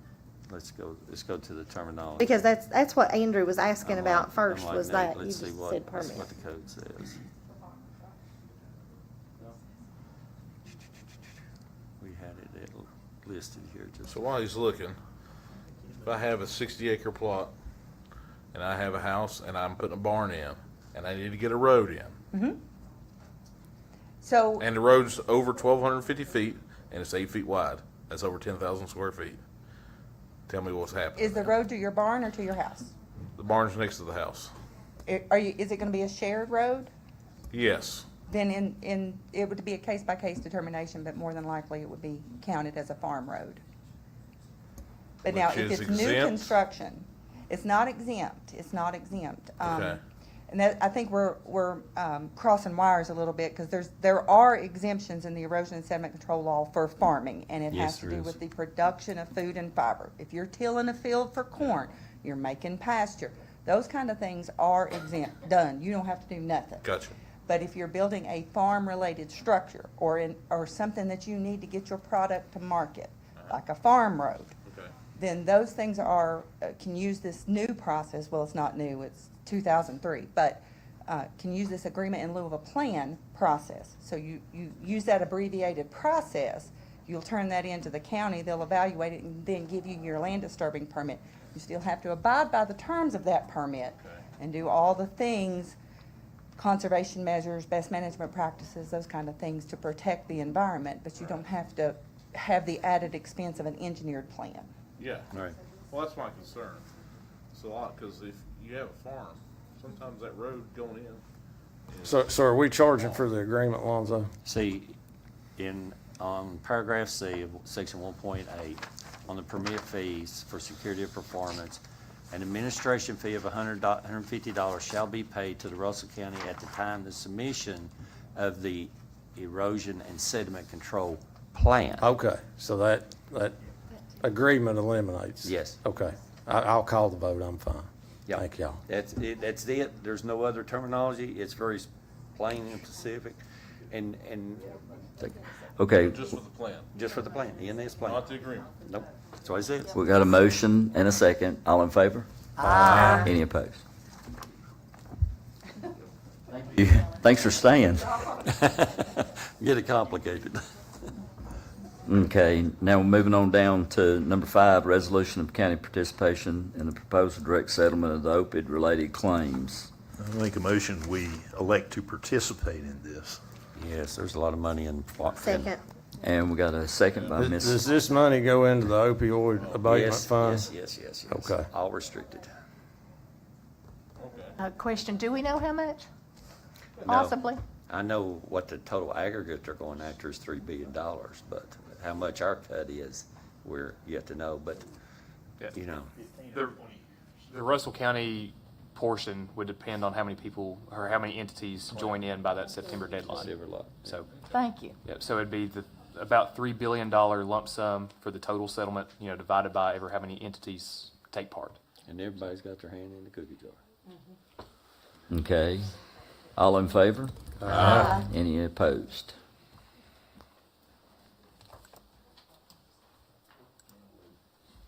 Okay, now we're down to Swords Creek Elementary and Copper Creek property transfer. Back to us. Okay, so I'm back to my motion before, and you all have already heard it, but I want to I'm going to make a motion that we move for the county administrator and the county attorney work to finalize the transfer of Copper Creek and Swords Creek school properties. And I want them to have, when the deeds are ready and prepared by the Russell County school system. And I'm specifically asking that Givens be pulled from that list. It's not on there, but I'm just saying so. That's number 7. We're on number 6. Okay, This is okay, just transfer it. I make a motion, we accept the transfer of the schools. Second. Thank you. There you go. Dave. All in favor? Number 7 is the sale. Any opposed? Now, Luann. Now you can go. I am so stuck on this that I'm Go not. to number 7. I'm like a dog with a bone. I'll I'm second so that motion, sorry. Luann. Okay, so I'm going to make a motion that we approve the sale of the Oak Grove, Copper The Creek. sale and auction, yes. Okay, and auction of the Oak Grove, Copper Creek, and Swords Creek School, and I'm pulling Givens from that sale. Second. All right, discussion. Are we gonna sell Oak Grove in its entirety to include the dumpster, or? No, that's up to the governing board. Cause Well, maybe. Let's see I what mean, it I goes. like a dumpster myself, and every citizen in our county uses our dumpster facilities. And I know there's problems with different ones, and people don't like them, and it's costs a lot of money, and you get complaints, but that is something each citizen uses. Well, If you sell the property at Oak Grove, you will have to carve out the community center property and parking and the disposal site. Which is good, 2 pieces of good land. I mean, it'll make a great parcel. You want to make that as a motion to carve Yep. out the community center Yep. and the trash center. And parking lot. Jeez. Yep. So I need to make another amendment to that? Dear Lord. Yep, that way you All can right. sell that all except for the community center. Okay, so back to this, number 7. I'm going to make a motion that the board approves this treasurer sale/auction of the Oak Grove School with exceptions in that property. Can you call it that? Yes. Okay. And also the Copper Creek School and the Swords Creek School, and I'm pulling Givens out of the sale. Second. And when are we going to determine what part, how much and what parts of Oak Grove are removed and kept in? That will have to be a land survey question. Right. Somebody to go down there and walk that off. I will have to also survey out the Oak Grove, so why That's what not? I mean. Yeah, Yeah. Oak Grove, and if you, are y'all on the Givens, or y'all just dedicating Givens, we're the school? moving it. Just Totally. take that out. The whole thing. We'll deal with that later. So that's If ever. So, And I think that's administrative. I know we're in the midst of a motion, but It's okay. I think that's administrative pieces that I don't need to add in this motion. Okay. Because that's something that has to be done. I don't With need to the say, parcel. get a survey. I know. Just You're as good. long as we're taking it out, and Yeah. that was You're said. good. All Okay. right. Okay, we have a Second. motion and then, okay. Nate seconded. Any more discussion? All in favor? Any opposed? Thank you all so much. Yep, they have a procedure. May I ask a question?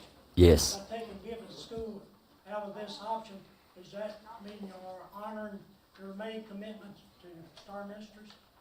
That they will retain that building? Well, You'll be selling the we're gonna property? look at it, Jerry. It means it's out at this time. It's not gonna be so. At this time, we're taking it out of the process Okay. to do anything with it till we can meet as a board and see what we can work out with the Givens School for her and possibly the horse rink down there also. So we'll work on that to work out some sort of arrangement for those. Thank you all. Okay, where am I at here? Okay. County Administrator reports and requests. Good God. Okay. Y'all don't run off now. We don't want to hear no repeats. Come on now. All right. First up on the county administrator reports is, of course, the road reporting, system reports that was given to each board member. I thought, I hope you've had an opportunity to look through the area to see, if any of the areas of your, within your district was affected. Of course, the Daint, I got quite a few on the Daint, and I've got more that will go in here soon. Mr. Chair, may I interrupt Mr. Lester for a moment? Yes, I saw that road reporting. I have one that's on Holbrook Drive. I just need to know, is that a county, is that a state road? Holbrook Drive is not. Okay. It is not. So you will let the landowner, you will, Yeah, we do that, but I have to we had discussion somewhat. So what, my process is now, if it's a state road, we forward it on the VDOT. But y'all have to know that that private road has had a complaint on. So, in case, especially now with the washouts, and I had a couple that was actually in your district that, couldn't get an ambulance in. It's a private road. So that way you get to see them both, but when VDOT gets it, it's what's their assets, it's not the private, so. thank you. You're welcome. On, of course, the VDOT muffler report is VDOT's got 2 actions requests. Both are related to the proposed abandonment of 784, which I have on our Open Meadows Drive for the board to publish the notice for the proposed road abandonment and the post the wilderness for the road posting along 784, which is another posting. The board approved the notice of the intent to abandon the resolution, again, back on the May 5th board. And these two actions are the next in the request. So I have those in my request. Next is the county projects and the PSA projects. Our completed projects, just take a look over those. The one that we're actually finishing up right now is two projects that we're finishing up. We got 4 more generators in this week. They're going in. Also, court services, we're finishing up the last of the ceilings, so those will be moved in from the new courthouse to the old courthouse renovation where the clerk's office was. So we're finishing up those 2 projects. The PSA, as you can see, we did a consolidated list of the current projects plus what the impact of the flooding occurred. So that way y'all get to know what we're working on, trying to get it, in this procedures. We'll have to do this in every district until, as these things occur. Also, last on the reports is the Vaco County Official Summit. That's on August the 14th. If y'all plan on to attending, please let me know to get registered. And if you haven't done so we can get all those arrangements, just let Rhonda know. She makes all the arrangements. Of course, now is county administrator request. This is the Russell County Declaration of Emergency Resolution of July the 18th, 2025. The Director of Emergency Management on July the 18th at approximately 3:33. I believe that. Approximately. Yeah, exactly. 3:33 sitting on the middle of Dayton Road declared, a county emergency declaration.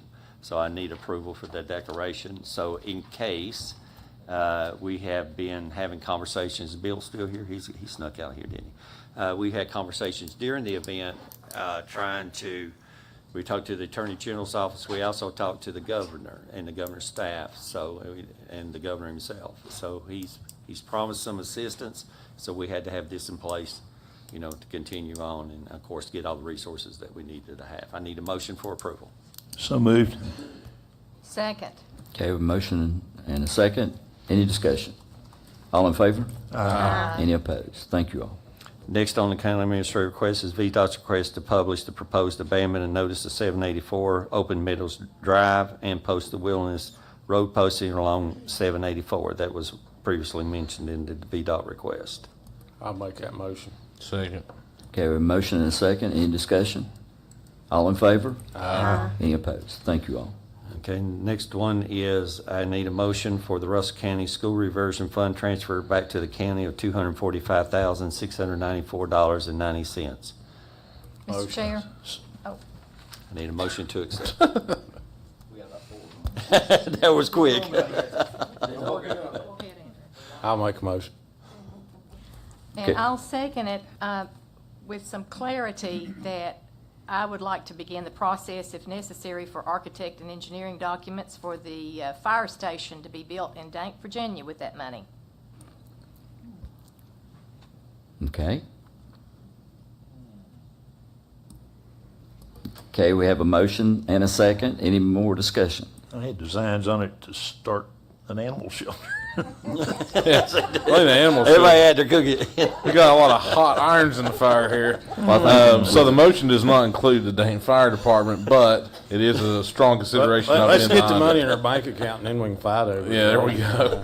All right. We might could sell tickets and raise more money fighting over it.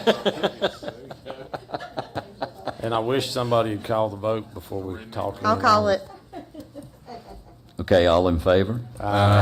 So what was the vote? Just to bring the money back in. Oh, back in? Okay. Just get the Well, money back. I do All right. agree. I do agree that we need to really look at that as far as using money to build Dank Fire Department back, and we could use the sale of the schools to use it for the animal shelter. So I'm just putting it out there for consideration. Go ahead, Lonzo. Was that a proposed motion? I can't make a motion. I know that proposed. You said that. Next is the Russell County Tourism Coordinator resignation of Shiloh Brooks that, of course, everybody has spoken on. I need the acceptance of the resignation. So moved. Second. Okay, we have a motion and a second. All in favor? Aye. Any opposed? Thank you all. Mr. Chairman, can I make a motion Yes, sir. that we move the Russell County Tourism under the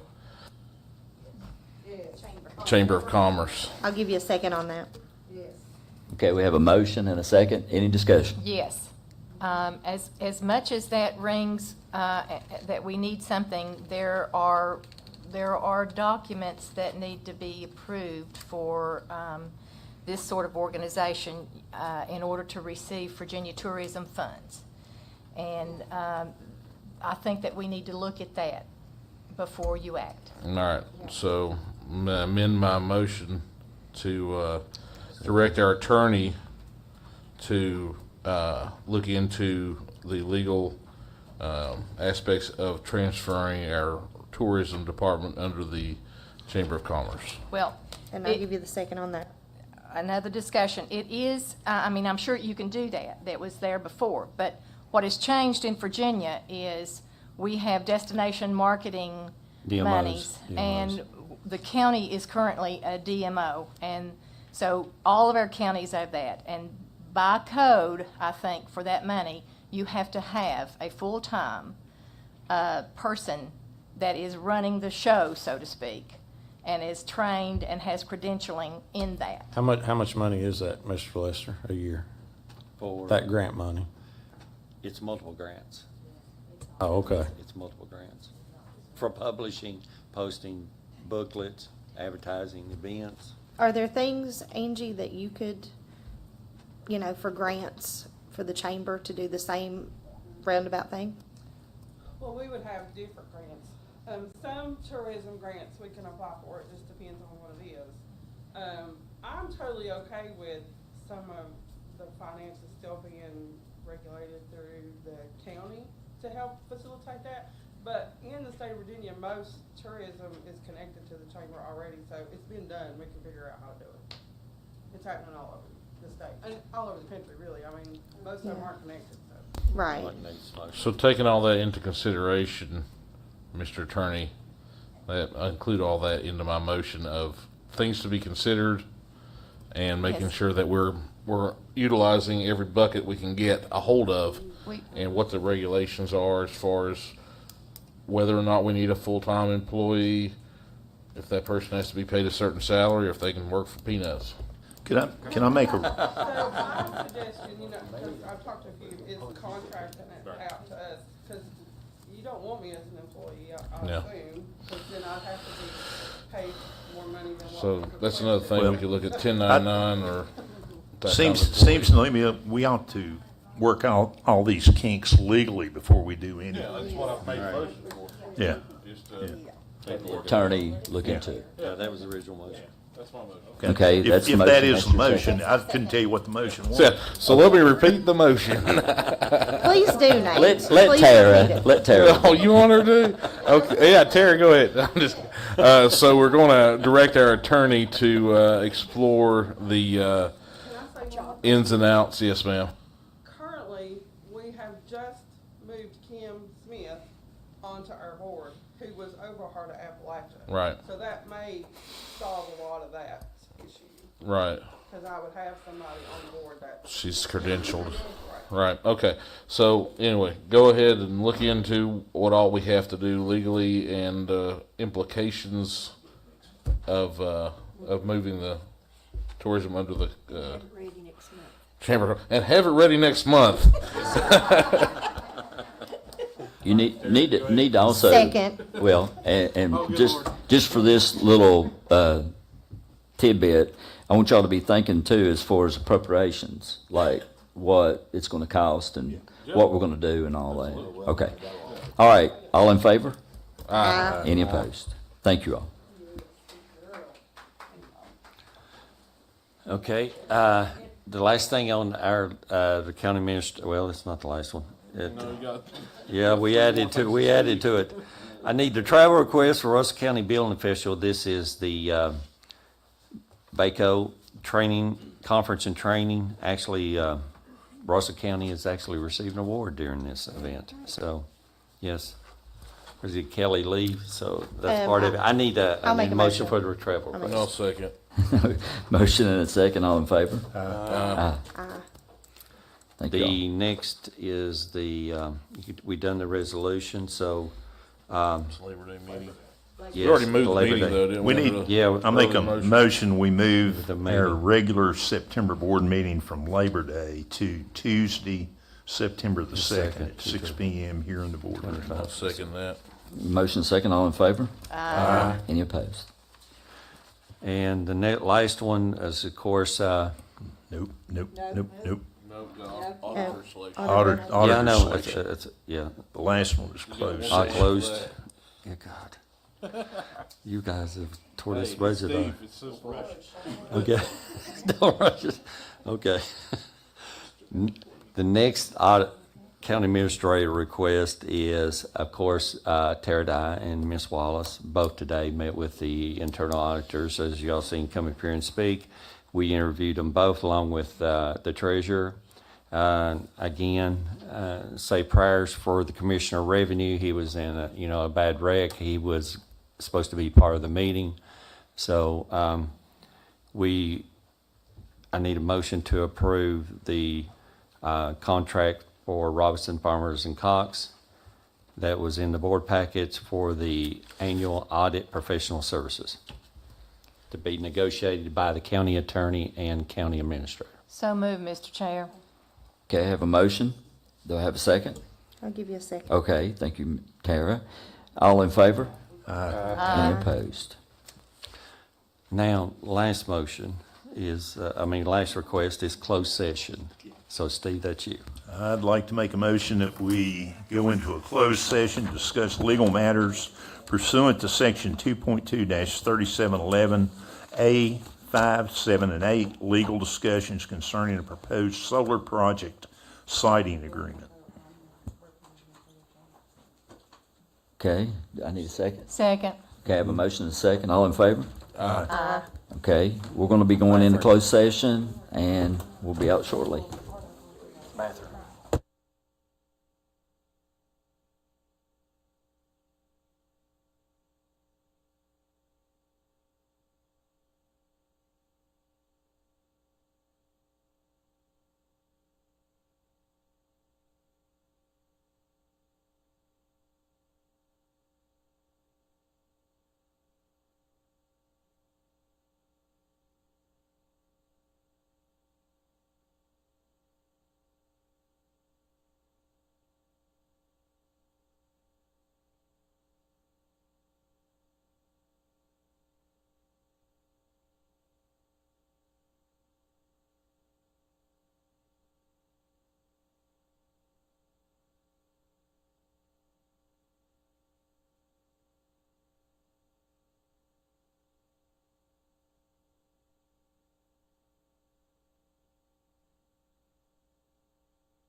All right.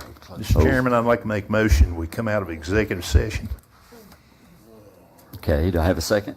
Second. Okay, we have a second. All in favor? Aye. Any opposed? Okay, Alonzo. Certification of closed session pursuant to subsection 2.2-3712D of the Code of Virginia 1950 as amended.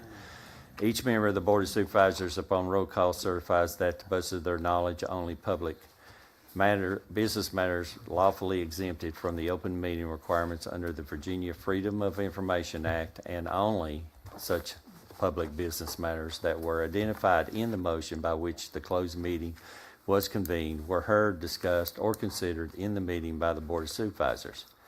Any member of the Board of Supervisors who believes that there was a departure from the requirements shall state so prior to the vote, indicating the substance of the departure that in his or her judgment has taken place. Are there any supervisors who believe a departure has taken place? Seeing none, being none, if you agree that the matters heard, discussed, or considered during the closed meeting were pursuant only to the motions by which the closed meeting was convened, please signify by saying yea or yes. Andrew Hensley. Yes. Luann Wallace. Yes. Tara Dye. Yes. Steve Breeding. Yes. Rebecca Dye. Yes. Nate Kaiser. Yes. And David Eaton. Yes. Sir, you have approval to turn to regular session.